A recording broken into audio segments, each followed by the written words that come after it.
CH-121।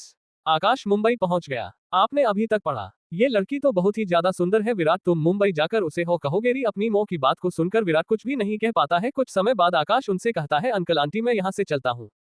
आकाश की बात को सुनकर गायत्री जी कहती है, आकाश आज तुम रुक जाओ, कल चले जाना। गायत्री जी की बात को सुनकर आकाश कहता है, आंटी मुझे आज शाम को बहुत ही जरूरी काम है। जब मुझे अंकल के बारे में पता चला तो हम दोनों तुरंत ही आ गए थे। मुझे वापस जाना बहुत ही जरूरी है। आकाश की बात को सुनकर वो सभी कहते हैं, ठीक है आकाश तुम चले जाओ। तभी आकाश विराट से कहता है, विराट तुम कुछ दिन तक अपने परिवार के साथ रुक जाओ, मैं अंजलि से कहकर तुम्हें छुट्टी दिला दूंगा। जिसके बाद आकाश सभी को बाय कह के कार में बैठ जाता है। अब आगे आकाश सभी को बाय कह के कार में बैठ जाता है और मुंबई की तरफ निकल जाता है। लगभग कुछ घंटे बाद आकाश मुंबई पहुंच जाता है और फिर अपने विला में चला जाता है। आकाश अपने विला में पहुंचकर कार को पार्किंग में पार्क करता है, जिसके बाद आकाश अपने विला के अंदर चला जाता है। अभी शाम हो चुकी थी। कुछ समय बाद आकाश के विला में निधि, एजे और किंजल आ जाती है, जिसके बाद सभी सोफे में बैठ जाते हैं। तभी निधि कहती है, बॉस आपको हमसे क्या बात करनी थी। तभी आकाश कहता है, निधि तुमने जेड जोड़ सॉफ्टवेयर को लॉन्च कर दिया। जिस पर निधि कहती है, हो बॉस मैंने सॉफ्टवेयर को लॉन्च करवा दिया और सुबह से ही सॉफ्टवेयर खरीदने के लिए हमें बहुत से कॉल आ चुके हैं। तभी किंजल कहती है, बॉस को वाइन को आपने जैसा कहा था वैसा ही कर दिया है। मैंने बहुत से जगह में शॉप को खोलवा दिया है और सभी जगह पर वाइन को भेजवा दिया है। और आपने जैसा कहा था मैंने 3 प्रकार के कार्ड बनवा दिए, ब्लैक, व्हाइट और गोल्डन। जैसा कि आपने कहा था कि ब्लैक कार्ड वाले महीने में सिर्फ 10 बोतल ही खरीद सकते हैं और व्हाइट कार्ड वाले 20 बोतल। मैंने बहुत से बिजनेसमैन और बिजनेस वुमेन को उनके स्टेट्स के हिसाब से कार्ड को दिया है।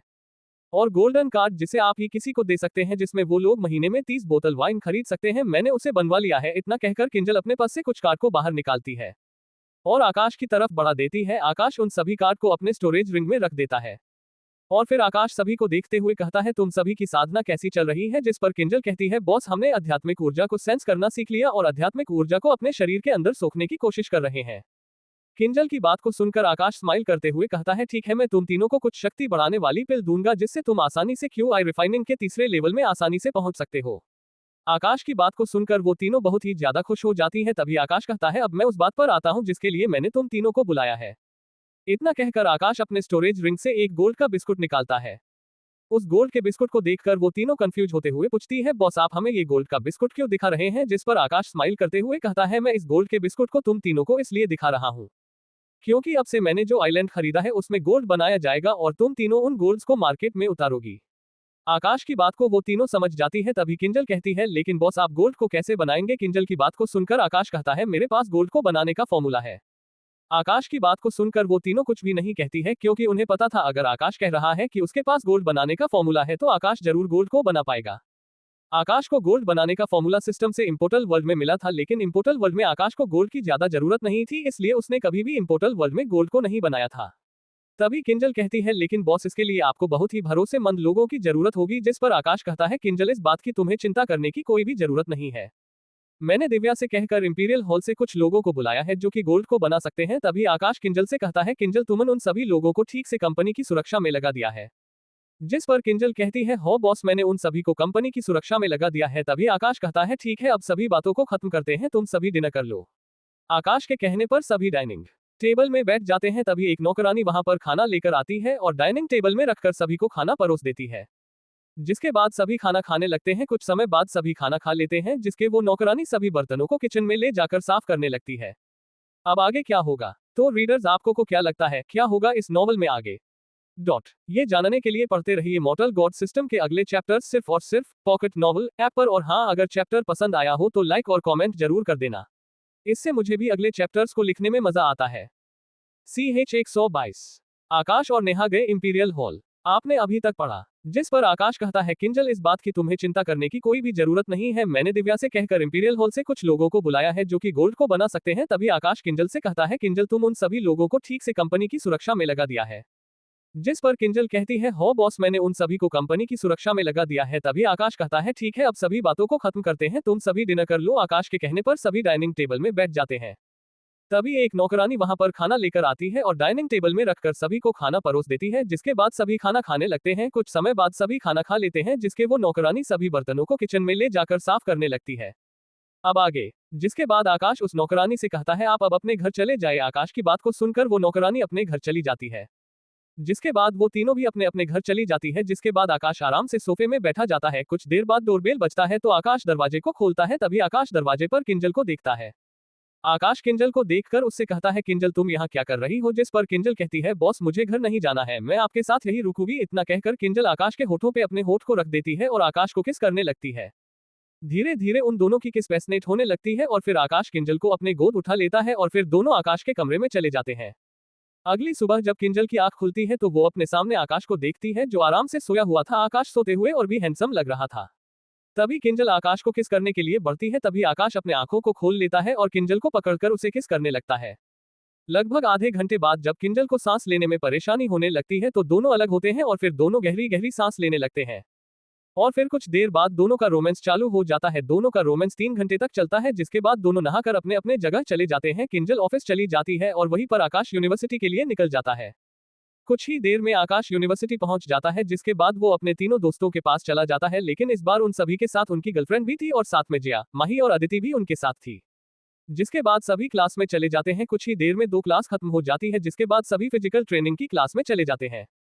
फिजिकल ट्रेनिंग की क्लास भी थोड़ी देर में खत्म हो जाती है और फिर सभी स्टूडेंट वहां से जाने लगते हैं। तभी नेहा आकाश को रोककर कहती है, आकाश तुम भूलना नहीं, आज तुम्हें मेरे साथ पार्टी में जाना है, मैं तुम्हें शाम को लेने आऊंगी। नेहा की बात सुनकर आकाश उसको हो कहता है और फिर वहां से चला जाता है। जब आकाश अपने दोस्तों के पास पहुंचता है तो उसके तीनों दोस्त उससे पूछते हैं, आकाश मिस नेहा ने तुम्हें क्या बात करने के लिए रोका था?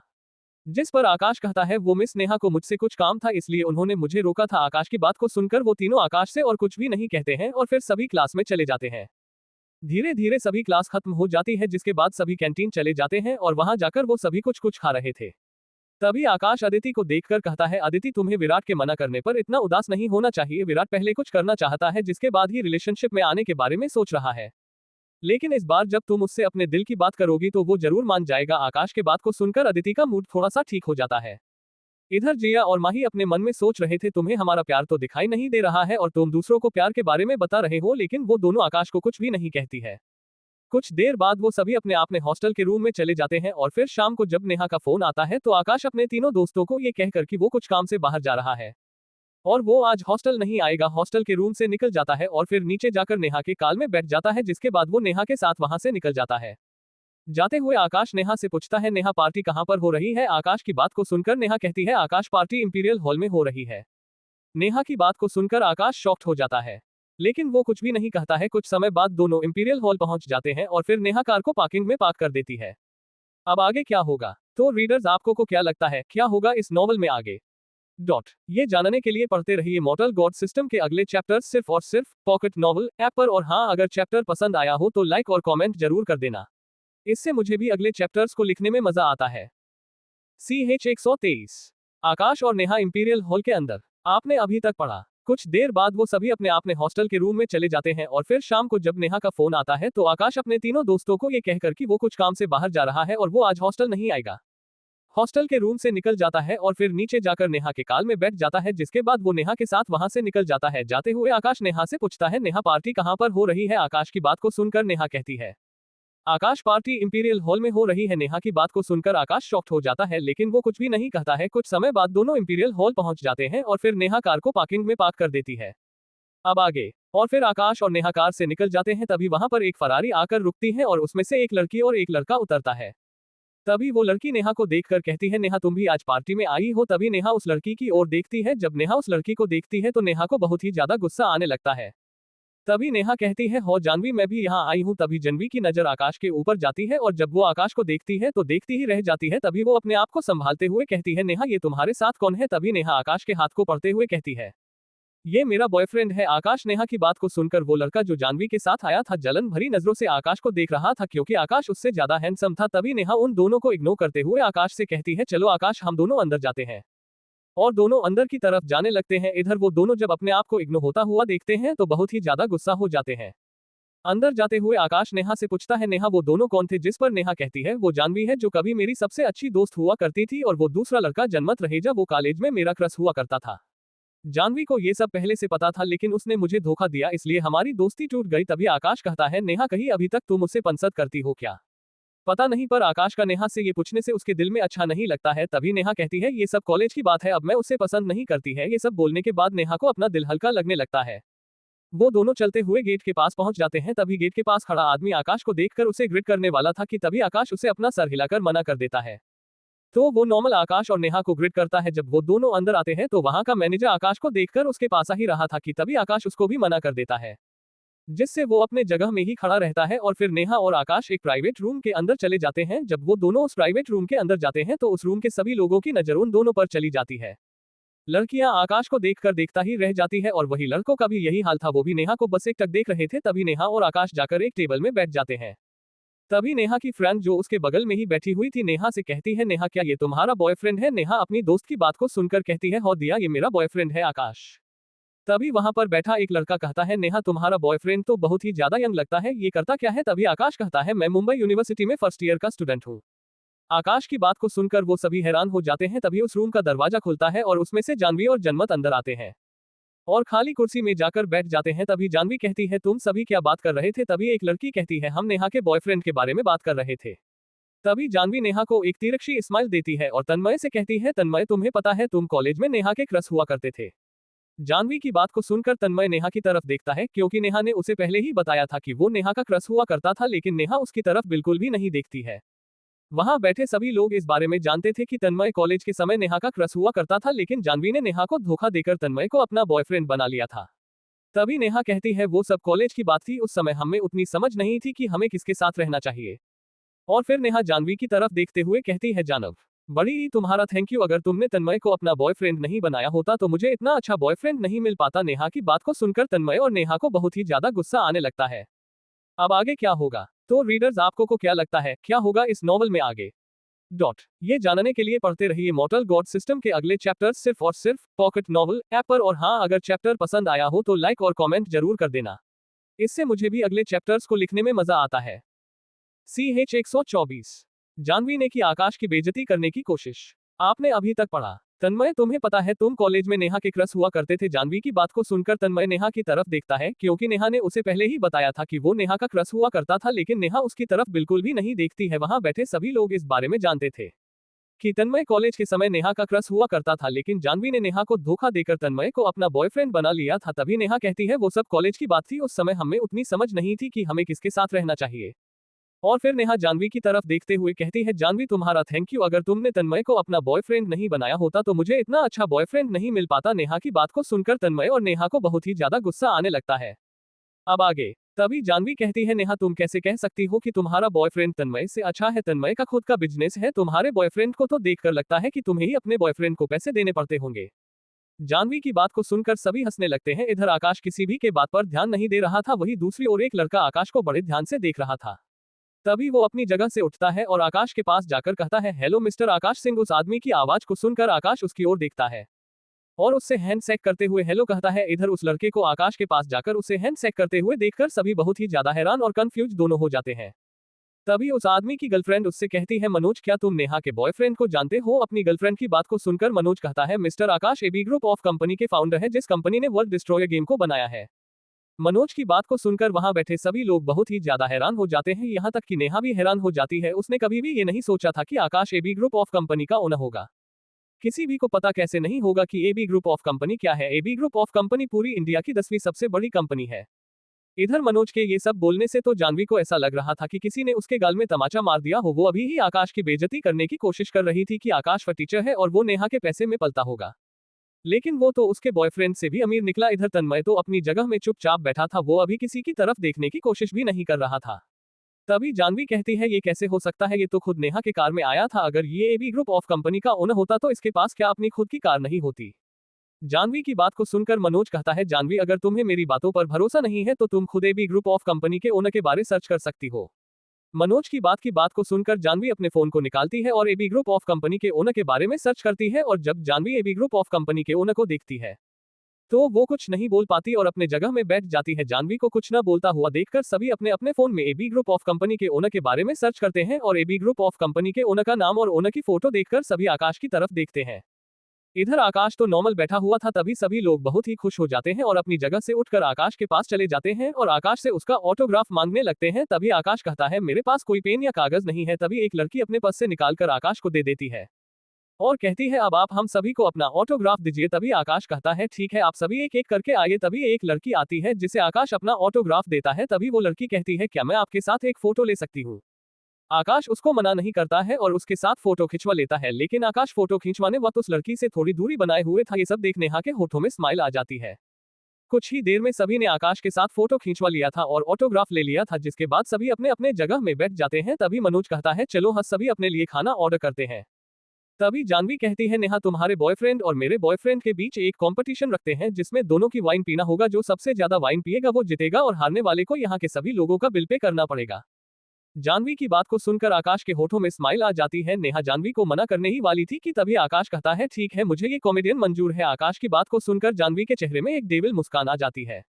अब आगे क्या होगा तो रीडर्स आपको को क्या लगता है क्या होगा इस नॉवल में आगे ये जानने के लिए पढ़ते रहिए मॉर्टल गॉड सिस्टम के अगले चैप्टर्स सिर्फ और सिर्फ पॉकेट नॉवल ऐप पर। और हाँ अगर चैप्टर पसंद आया हो तो लाइक और कमेंट जरूर कर देना, इससे मुझे भी अगले चैप्टर्स को लिखने में मजा आता है। CH 125 आकाश कंपटीशन जीत गया। आपने अभी तक पढ़ा, लेकिन आकाश फोटो खिंचवाने वक्त उस लड़की से थोड़ी दूरी बनाए हुए था। ये सब देख नेहा के होठों में स्माइल आ जाती है। कुछ ही देर में सभी ने आकाश के साथ फोटो खिंचवा लिया था और ऑटोग्राफ ले लिया था, जिसके बाद सभी अपने अपने जगह में बैठ जाते हैं। तभी मनोज कहता है चलो हाँ सभी अपने लिए खाना ऑर्डर करते हैं। तभी जानवी कहती है नेहा तुम्हारे बॉयफ्रेंड और मेरे बॉयफ्रेंड के बीच एक कंपटीशन रखते हैं जिसमें दोनों की वाइन पीना होगा। जो सबसे ज्यादा वाइन पिएगा वो जीतेगा और हारने वाले को यहाँ के सभी लोगों का बिल पे करना पड़ेगा। जानवी की बात को सुनकर आकाश के होठों में स्माइल आ जाती है। नेहा जानवी को मना करने ही वाली थी कि तभी आकाश कहता है ठीक है मुझे ये कॉमेडियन मंजूर है। आकाश की बात को सुनकर जानवी के चेहरे में एक डेविल मुस्कान आ जाती है। अब आगे तभी जानवी वेटर को बुलाती है तो उस कमरे में एक वेटर आ जाता है और फिर जानवी कहती है वेटर तुम बेस्ट क्वालिटी की बहुत सारी वाइन लाओ और साथ ही इन सब से भी पूछ लो कि वो क्या क्या खाना चाहते हैं। सभी ने वेटर को अपने अपने ऑर्डर दे देते हैं, लेकिन जानवी और तन्मय और उनके साथ उसके कुछ फ्रेंड्स ने बहुत ही महंगे महंगे खाने का ऑर्डर दिया था। कुछ समय वो वेटर सभी के द्वारा ऑर्डर किया हुआ डिश वहां ला देता है और साथ ही बहुत सारे वाइन को भी, और साथ ही संजीवनी वाइन भी। जब तन्मय संजीवनी वाइन को देखता है तो वो कहता तुम्हारे पास संजीवनी वाइन का भी स्टॉक है।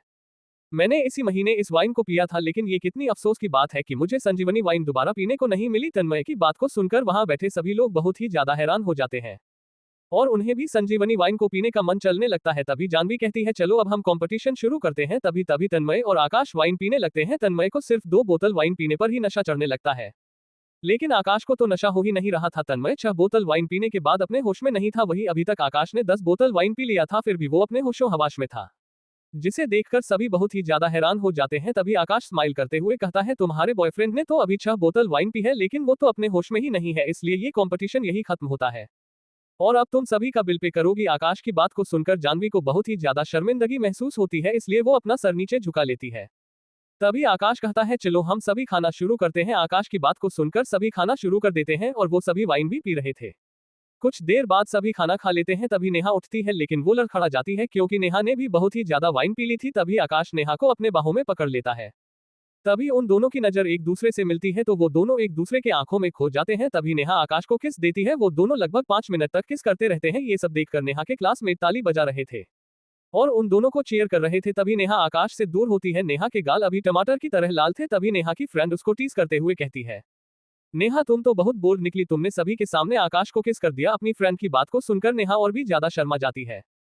कुछ समय बाद आकाश कहता है अब हम दोनों निकलते हैं, नेहा को बहुत ही ज्यादा नशा हो गया है। इतना कहने के बाद आकाश नेहा को अपने गोद में उठाकर वहां से ले जाता है। बाहर निकलने के बाद आकाश नेहा को लेकर उसके कार के पास ले जाता और फिर आकाश नेहा को कार में बैठा देता है और नेहा से पूछता है नेहा तुम्हारा घर कहाँ है, मैं तुम्हें तुम्हारे घर में छोड़ दूंगा। लेकिन नेहा तो कुछ और ही बड़बड़ा रही थी। आकाश तुम कितने हैंडसम हो, क्या मैं तुम्हें किस कर सकती हूँ। इतना कहकर नेहा आकाश को किस करने के लिए आकाश की तरफ झुकती है। तभी आकाश अपने सिस्टम के स्टोर से नशा उतारने वाले दवाई को ले लेता है और नेहा को पिला देता है, जिसके कुछ ही देर बाद नेहा का नशा पूरी तरह से गायब हो जाता है और फिर को थोड़ी देर पहले जो कुछ भी हुआ था वो सब याद आ जाता है, जिसे याद कर नेहा आकाश से अपने नजरें नहीं मिला पाती है। लेकिन नेहा को इस बात का दुख होता है कि जब वो आकाश को किस करने के लिए आगे बढ़ी थी तो आकाश ने उसे रोक दिया और उसे एक दवाई पिला दी, जिससे उसका सारा नशा गायब हो गया। तभी आकाश कहता है नेहा तुम्हारा घर कहाँ है, मैं तुम्हें तुम्हारे घर तक छोड़ देता हूँ। आकाश के पूछने पर नेहा आकाश को उसके घर का एड्रेस बता देती है, जिसके बाद आकाश कार को चालू करके नेहा के घर की तरफ बढ़ा देता है। अब आगे क्या होगा तो रीडर्स आपको को क्या लगता है क्या होगा इस नॉवल में आगे ये जानने के लिए पढ़ते रहिए मॉर्टल गॉड सिस्टम के अगले चैप्टर्स सिर्फ और सिर्फ पॉकेट नॉवल ऐप पर। और हाँ अगर चैप्टर पसंद आया हो तो लाइक और कमेंट जरूर कर देना, इससे मुझे भी अगले चैप्टर्स को लिखने में मजा आता है। CH 127 आकाश की ताकत। आपने अभी तक पढ़ा। जब नेहा उन सभी आत्माओं को देखती है तो वो भी डर जाती है। तभी आकाश कहता है तो यहाँ पर एक तांत्रिक है जिसने इन सभी आत्माओं को अपने काबू में कर रखा है। आकाश की आवाज को सुनकर वो सभी पीछे मुड़कर देखते तभी वेदिका मेहता कहती है तुम दोनों यहाँ क्यों आ गए हो। लेकिन तभी वो सभी आत्मा उन सभी पर हमला करने के लिए बढ़ती है जिसे देखकर आकाश मुस्कुराता है और अपनी जगह से गायब हो जाता है। तभी वेदिका मेहता के साथ आए सभी हवलदार और वो इंस्पेक्टर जमीन में बेहोश होकर गिर जाते हैं और आकाश वेदिका मेहता के सामने आ जाता है। नेहा और वेदिका मेहता आकाश ये करते हुए देखकर बहुत ही ज्यादा हैरान हो जाते हैं। तभी आकाश अपने हाथ में एक ज्वाला ला लेता है और उन सभी आत्मा की तरफ फेंक देता है और कहती है तुम सभी दुष्ट आत्मा हो, तुमने बहुत ही बुरे काम किए हुए हैं, इसलिए मैं तुम्हें नष्ट कर दूंगा। अब आगे। तभी आकाश अपने आज में नीदरलैंड फायर का आवाहन करता है जिसके बाद आकाश उस फायर को सभी आत्माओं की तरफ फेंक देता है जिसके बाद वो सभी आत्माएं नष्ट हो जाती है। इधर ये सभी देखकर दोनों बहनें बहुत ही ज्यादा घबरा रही थी। तभी आकाश पीछे मुड़कर उन दोनों को देखता है और उन दोनों से कहता है तुम दोनों मेरे साथ चलो। इतना कहकर आकाश आगे बढ़ने लगता है। आकाश को जाता हुआ देखकर वो दोनों भागकर उसके पास चली जाती है और आकाश से पूछती है आकाश ये सब क्या था, तुमने ये सब कैसे किया और क्या वो सभी भूत थे। तभी आकाश कहता है हो तुम उस सभी को भूत कह सकती हो क्योंकि वो सभी दुष्ट आत्मा था जिन्होंने बहुत ही बुरे काम किए थे, और रही बात की मैंने ये सब कैसे किया ये मैं बाद में कभी बताऊंगा। तभी नेहा कहती है आकाश अब हम कहाँ जा रहे हैं। नेहा की पूछने पर आकाश कहता है हम उस आदमी के पास जा रहे हैं जो ये सब कर रहा है। आकाश की बात को सुनकर वो दोनों हैरान हो जाती है। कुछ दूर चलने के बाद आकाश एक जगह रुकता है और उसे देखकर दोनों बहनें भी रुक जाती है। तभी वेदिका मेहता कहती है हम यहाँ पर क्यों रुके हैं। तभी आकाश आगे की ओर इशारा करता है। तभी वो दोनों उस तरफ देखती है जहां आकाश ने इशारा करा था। सामने में एक तांत्रिक जैसा दिखने वाला आदमी बैठा हुआ था और उसके सामने एक लड़की बैठी हुई जो बहुत ही ज्यादा डरी हुई थी, और वो तांत्रिक अपने सामने के हवन कुंड में बार बार कुछ डाल रहा था और वहां पर कुछ आदमी और भी थे। तभी आकाश आगे की ओर बढ़ने लगता है। उन सभी आदमियों की भी नजर आकाश पर पड़ गई थी तो वो सभी आकाश को रोकने के लिए आकाश के सामने आ जाते हैं। तभी उन सभी की नजर वेदिका मेहता और नेहा मेहता पर चली जाती है। तभी उनमें से एक आदमी दूसरे आदमी से कहता है भाई यहाँ पर तो पुलिस भी आ गई है। तभी वो दूसरा आदमी कहता है इन सभी लोगों को जान से मार दो जिससे ये सब इस हवन को खराब न कर सके, और वैसे भी इस हवन के कंप्लीट होने के बाद हम सभी इतने ताकतवर हो जाएंगे कि कोई भी हमारा कुछ नहीं बिगाड़ पाएगा। उस आदमी की बात को सुनकर वो सभी आदमी आकाश की तरफ गन फायर कर देते हैं, लेकिन उन सभी बंदूक से निकली गोली आकाश के कुछ दूर में ही रुक जाती है, जिसे देखकर सभी बहुत ही ज्यादा हैरान हो जाते हैं। तभी उनमें से एक आदमी कहता है ये कैसे हो सकता है, इसने सभी गोलियों को हवा में ही कैसे रोक लिया। तभी आकाश अपने जगह से गायब हो जाता है और कुछ ही देर में वो अपने जगह में वापस आ जाता है। आकाश के हाथ में एक तलवार थी जो खून से रंगी हुई थी। तभी उन सभी आदमी के हाथ पैर उनके शरीर से अलग हो जाती है और वो सभी दर्द से चीखने चिल्लाने लगते हैं। ये सब देखकर वेदिका मेहता और नेहा मेहता बहुत ही ज्यादा डरे जाते हैं। तभी वो तांत्रिक अपनी आंखों को खोलता है और खड़े होकर आकाश से कहता है लड़के तूने ये सब अच्छा नहीं किया, इस गलती के लिए अपनी जान गंवानी पड़ेगी। इतना कहकर वो अपने पास से एक बोतल निकालता है और उसके ढक्कन को खोलकर आकाश की तरफ फेंक देता है। उसमें से बहुत सारे जहरीले कीड़े निकालते हैं और आकाश की तरफ बढ़ने लगते हैं। इधर वो लड़की बहुत ही ज्यादा घबराई हुई थी। तभी आकाश अपने हाथ में नीदरलैंड फायर को लाकर उन सभी कीड़ों की तरफ फेंक देता है, जिससे वो सभी कीड़े जलकर मर जाते हैं। तभी वो तांत्रिक कहता है मैंने इन सभी कीड़ों को बहुत ही मेहनत से पाला था पर तुमने इन्हें मार दिया। लेकिन तभी आकाश अपने जगह से गायब हो जाता है और उस तांत्रिक के बिल्कुल सामने आ जाता है, और फिर आकाश उस तांत्रिक के हाथ और पैर को उसके शरीर से उखाड़ देता है, जिससे वो तांत्रिक दर्द से चीखने लगता है। तभी आकाश उससे कहता है तुम यहाँ क्या कर रहे थे। तभी वो तांत्रिक कहता है मैं इस लड़की की बलि देकर अपनी शक्तियों को बढ़ाने का है, तुम सभी दुष्ट आत्मा हो, तुमने बहुत ही बुरे काम किए हुए हैं, इसलिए मैं तुम्हें नष्ट कर दूंगा।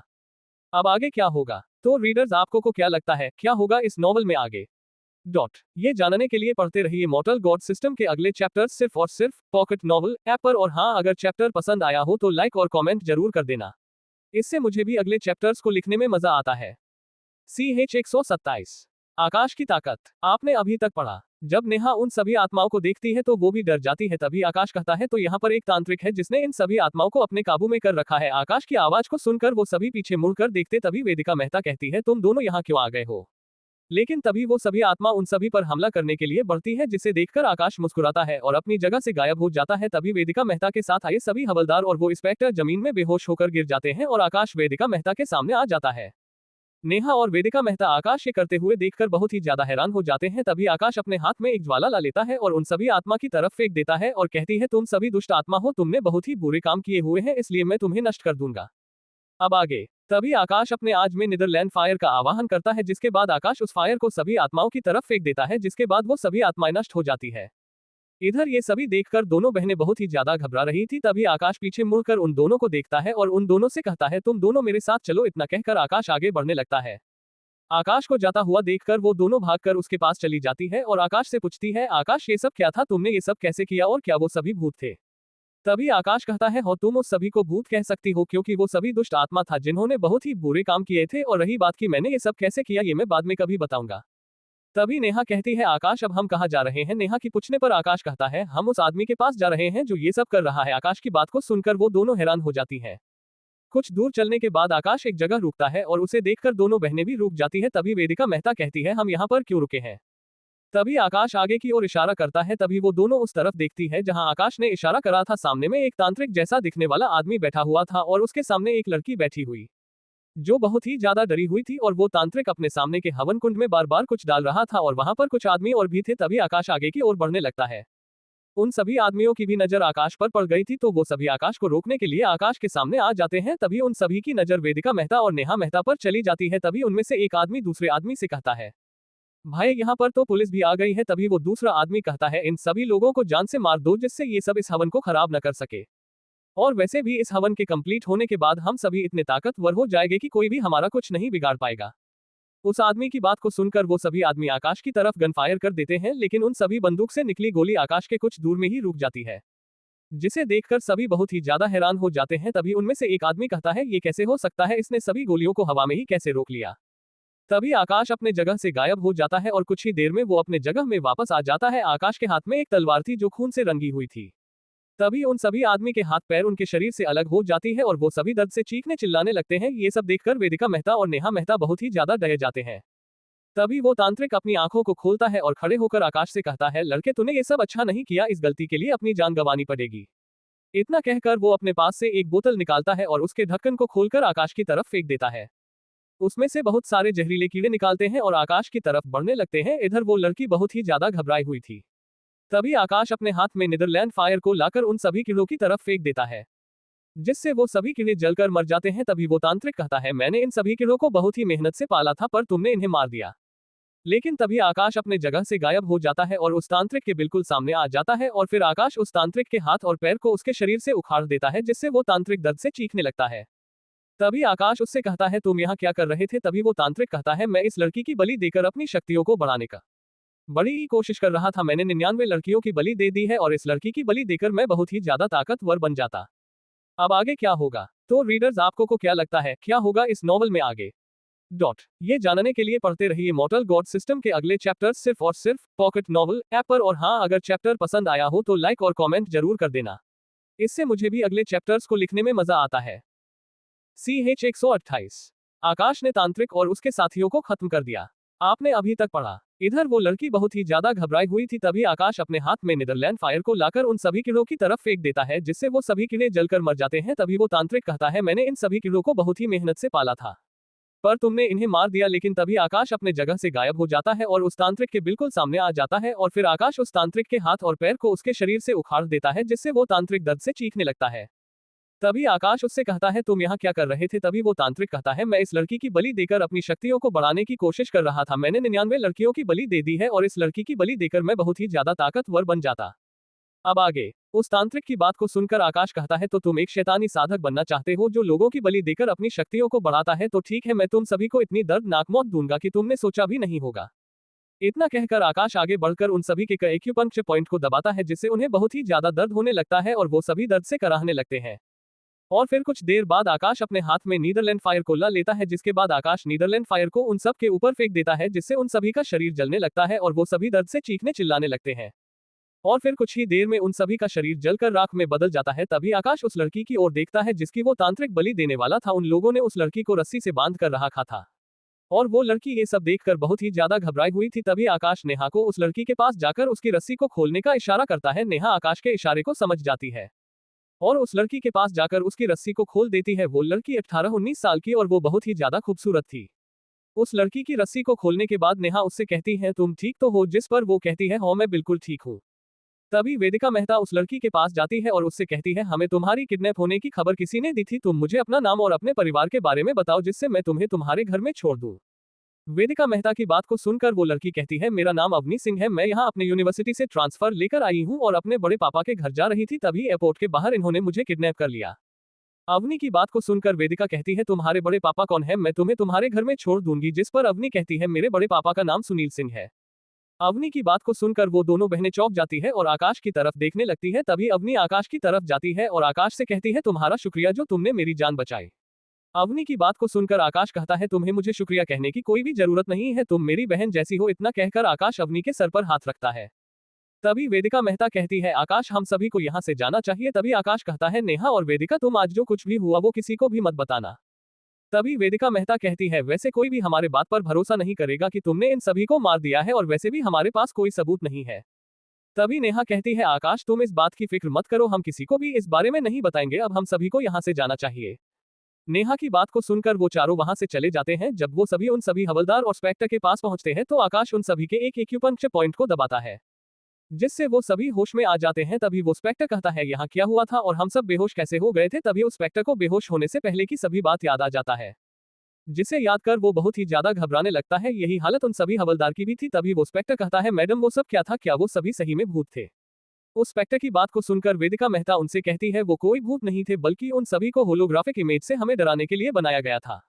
और हाँ मैंने अवनी को बचा लिया है, पर वो सभी यहाँ से भाग गए हैं। मैं अवनी को उसके घर छोड़ दूंगी, इसलिए तुम सभी पुलिस थाने वापस चले जाओ। वेदिका मेहता ने इतना ही कहा था कि तभी वो सभी का मुंह खुला का खुला रह जाता है। तभी आकाश कहता है चलो हमें यहाँ से जाना चाहिए। आकाश की बात को सुनकर वो चारों भी वहां से चली जाती है और फिर वो सभी जब बाहर जाते हैं अब आगे क्या होगा, तो रीडर्स आपको को क्या लगता है क्या होगा इस नॉवल में आगे ये जानने के लिए पढ़ते रहिए मॉर्टल गॉड सिस्टम के अगले चैप्टर्स सिर्फ और सिर्फ पॉकेट नॉवल ऐप पर। और हाँ अगर चैप्टर पसंद आया हो तो लाइक और कमेंट जरूर कर देना, इससे मुझे भी अगले चैप्टर्स को लिखने में मजा आता है। CH 129 नेहा और वेदिका का घर आपने अभी तक पढ़ा, जिसे याद कर वो बहुत ही ज्यादा घबराने लगता है। यही हालत उन सभी हवलदार की भी थी। तभी वो इंस्पेक्टर कहता है मैडम वो सब क्या था, क्या वो सभी सही में भूत थे। उस इंस्पेक्टर की बात को सुनकर वेदिका मेहता उनसे कहती है वो कोई भूत नहीं थे, बल्कि उन सभी को होलोग्राफिक इमेज से हमें डराने के लिए बनाया गया था। और हाँ मैंने अवनी को बचा लिया है, पर वो सभी यहाँ से भाग गए हैं। मैं अवनी को उसके घर छोड़ दूंगी, इसलिए तुम सभी पुलिस थाने वापस चले जाओ। वेदिका मेहता ने इतना ही कहा था कि तभी वो सभी वहां से दौड़कर भाग जाते हैं, जिसे देखकर वेदिका मेहता का मुंह खुला का खुला रह जाता है। तभी आकाश कहता है चलो हमें यहाँ से जाना चाहिए। आकाश की बात को सुनकर वो चारों भी वहां से चली जाती है और फिर वो सभी जब बाहर जाते हैं अब आगे बाहर जाने के बाद वो सभी देखते हैं कि उनके सामने एक ब्लैक कलर की कार है। तभी आकाश कहता है नेहा तुम्हारे कार में पेट्रोल नहीं है, इसलिए मैंने कार मंगा ली, तुम सभी मेरे साथ चलो, मैं तुम तीनों को तुम्हारे घर छोड़ दूंगा। आकाश की बात को सुनकर वो तीनों कार के अंदर बैठ जाते हैं, जिसके बाद आकाश कार में बैठता है और फिर वो कार को चालू करके नेहा और वेदिका मेहता के घर की तरफ कार को बढ़ा देता है। कुछ समय में ही कार उन दोनों के घर के पास पहुंच जाती है। आकाश कार को उनके विला के सामने रोक देता है, जिसके बाद वो दोनों कार से बाहर निकल जाते हैं। जब उनके विला का सिक्योरिटी गार्ड उन दोनों को देखता है तो गेट को खोल देता है और फिर वो दोनों आकाश को बाय कहकर विला के अंदर चले जाते हैं। उन दोनों के जाने के बाद आकाश कार को चालू करता है और सिंह विला की तरफ बढ़ा देता है। इधर वेदिका मेहता और नेहा मेहता के मॉम डैड घर में ही थे और उन्होंने उन दोनों को आकाश के कार से आता हुआ देख लिया था। जब वो दोनों बहनें घर के अंदर जाती है तो देखती है कि उनके मॉम डैड हॉल में ही बैठे हुए थे और फिर वो दोनों जाकर उनके पास ही बैठ जाते हैं। तभी उनकी मॉम उनसे कहती है नेहा और वेदिका वो कौन था जिसके साथ तुम दोनों आई थी। अपनी मॉम की बात को सुनकर दोनों बहुत ही ज्यादा चौंक जाते हैं। तभी नेहा कहती है मॉम वो मेरे यूनिवर्सिटी में एक स्टूडेंट है। तभी उनकी माँ कहती है उस लड़के की कार से मैं बता सकती हूँ कि वो किसी अमीर फैमिली से आता है, तो कहीं तुम दोनों में से एक उसे पसंद तो नहीं करते हो। अपनी मॉम की बात को सुनकर उन दोनों के गाल शर्म से लाल हो जाती है। तभी उनकी मॉम कहती है तुम में से कोई भी ऐसे लड़के के प्यार में मत पड़ना, क्योंकि अमीर परिवारों के बच्चे अपने दम में कुछ भी नहीं कर सकते हैं और वो बहुत ही ज्यादा बिगड़े हुए होते हैं, वो तुम लोगों का फायदा उठाकर छोड़ देगा। तभी नेहा कहती है मॉम वो ऐसा नहीं है, जिस पर नेहा की मॉम उससे कहती है तुम कैसे कह सकती हो कि वो वैसा नहीं है। तभी नेहा कहती है मॉम मैं ऐसा इसलिए कह रही हूँ क्योंकि वो हमारी आर्मी सबसे कम उम्र का ब्रिगेडियर जनरल है और उसी के साथ रहने के लिए मुझे यहाँ पर भेजा गया है। और साथ ही उसने अपने दम पर एक कंपनी भी बनाया है जिसका नाम एबी ग्रुप ऑफ कंपनी है। नेहा की बात को सुनकर उसके मॉम डैड बहुत ही ज्यादा शॉक्ड हो जाते हैं। तभी नेहा के डैड कहते हैं कहीं वो सुनील सिंह का बेटा तो नहीं है जिसे संजय चौधरी और कुछ लोगों ने गलत केस में फंसाया था और तुम उसे छुड़ाने के लिए गई थी। अपनी डैड की बात को सुनकर नेहा अपना सर हौ में हिला देती है। नेहा की मॉम का नाम कविता मेहता है और उसके डैड का नाम अमन मेहता है। इधर आकाश और रणवीर सिंह विला के गेट के पास पहुंच जाते हैं। तभी आकाश गेट के सामने ही कार को रोक देता है। तभी अनवी कहती है आकाश तुम भी मेरे साथ मेरे बड़े पापा के घर चलो। अवनी ने इतना ही कहा था कि तभी सिक्योरिटी गार्ड गेट को खोल देता है, जिसके बाद आकाश कार को गेट के अंदर ले जाने लगता है। तभी वो सिक्योरिटी गार्ड उन्हें सैल्यूट करता है। जब कार विला के दरवाजे के सामने आ जाती है तो आकाश कार को रोक देता है, जिसके आकाश और अवनी कार से बाहर निकलते हैं। तभी एक मेड उनके कार के पास आती है और आकाश को कहती है छोटे मालिक आप आ गए हैं। उस मेड की बात को सुनकर अवनी बहुत ही ज्यादा शॉक्ड हो जाती है। तभी आकाश अपने सर को हवा में हिलाता है और विला के अंदर जाने लगता है। तभी उस मेड की नजर अवनी पर पड़ती है। तभी वो कहती है, मिस अवनी आप भी आ गई है। मालिक और मालकिन आपकी बहुत ही ज्यादा चिंता कर रहे थे क्योंकि आप अभी तक घर नहीं आई थी। उस मेड की बात को सुनने के बाद अवनी भी विला के अंदर चली जाती है। इधर सुनील जी और गीता जी अभी सोफे में बैठे हुए थे और बहुत ही परेशान दिख रहे थे। तभी गीता जी की नजर विला के अंदर आते हुए आकाश पर जाती है। अब आगे क्या होगा? तो रीडर्स आपको को क्या लगता है क्या होगा इस नॉवल में आगे? ये जानने के लिए पढ़ते रहिए मॉर्टल गॉड सिस्टम के अगले चैप्टर्स सिर्फ और सिर्फ पॉकेट नॉवल ऐप पर। और हाँ, अगर चैप्टर पसंद आया हो तो लाइक और कमेंट जरूर कर देना। इससे मुझे भी अगले चैप्टर्स को लिखने में मजा आता है।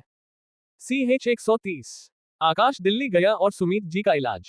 आपने अभी तक पढ़ा? जब कार विला के दरवाजे के सामने आ जाती है तो आकाश कार को रोक देता है, जिसके आकाश और अवनी कार से बाहर निकलते हैं। तभी एक मेड उनके कार के पास आती है और आकाश को कहती है, छोटे मालिक आप आ गए हैं। उस मेड की बात को सुनकर अवनी बहुत ही ज्यादा शॉक्ड हो जाती है। तभी आकाश अपने सर को हवा में हिलाता है और विला के अंदर जाने लगता है। तभी उस मेड की नजर अवनी पर पड़ती है। तभी वो कहती है, मिस अवनी आप भी आ गई है। मालिक और मालकिन आपकी बहुत ही ज्यादा चिंता कर रहे थे क्योंकि आप अभी तक घर नहीं आई थी। उस मेड की बात को सुनने के बाद अवनी भी विला के अंदर चली जाती है। इधर सुनील जी और गीता जी अभी सोफे में बैठे हुए थे और बहुत ही परेशान दिख रहे थे। तभी गीता जी की नजर विला के अंदर आते हुए आकाश पर जाती है। अब आगे गीता जी आकाश को देखकर अपनी जगह से उठती है और आकाश के पास जाने लगती है। तभी सुनील जी की भी नजर आते हुए आकाश पर जाती है और वो भी अपने जगह से उठकर आकाश के पास जाने लगते हैं। गीता जी आकाश के पास जाकर उससे कहती है, आकाश बेटा तुम अचानक घर कैसे आ गए? गीता जी ने इतना ही कहा था कि तभी गीता जी और सुनील जी की नजर अवनी पर जाती है। तभी सुनील जी अवनी से कहते हैं, अवनी मैंने तुम्हें लाने के लिए ड्राइवर को भेजा था पर तुम एयरपोर्ट में नहीं मिली। तुम कहाँ चली गई थी? हमें तुम्हारी बहुत ही ज्यादा फिक्र हो रही थी। तभी आकाश कहता है, डैड अवनी किडनैप हो गई थी, उसे CP वेदिका मेहता ने बचाया है और मैं उससे रास्ते में मिला था, इसलिए उसने अवनी को मेरे साथ भेज दिया। आकाश की बात को सुनकर अवनी बहुत ही ज्यादा हैरान हो जाती है। वो उस समय के बारे में सोच रही थी कि कैसे आकाश ने उसे बचाया था। तभी अवनी कहता है, हो बड़े पापा यही हुआ था। जब मैं एयरपोर्ट आई थी तो मैंने ड्राइवर को नहीं देखा, इसलिए मैं टैक्सी लेकर घर आने के बारे में सोचकर एयरपोर्ट से बाहर आ गई। लेकिन तभी कुछ लोगों ने मुझे किडनैप कर लिया और वो मुझे मारने ही वाले थे कि तभी CP वेदिका मेहता वहां आ गई और उन्होंने मुझे बचा लिया। अवनी की बात को सुनकर गीता जी अवनी के सर पर हाथ रखते हुए कहती है, अवनी बेटा तुम इस बारे में भूल जाओ, तुमने कुछ भी नहीं खाया होगा, चलो तुम कुछ खा लो। गीता जी की बात को सुनकर अवनी अपना सर हवा में हिलाती है और फिर वो सभी खाना खाने के लिए डाइनिंग टेबल में बैठ जाते हैं और फिर सभी खाना खाने लगते हैं। तभी आकाश का फोन बजने लगता है। तभी आकाश अपने पॉकेट से अपने फोन को निकालता है तो देखता है कि ये फोन उसकी अडॉप्टेड मॉम की थी। तभी आकाश फोन उठा लेता है। तभी दूसरी ओर से आवाज आती है, आकाश बेटा तुम्हारे पापा का एक्सीडेंट हो गया है, मैं उनको हॉस्पिटल ले जा रही हूँ। ये सब बोलते हुए वो रो रही थी।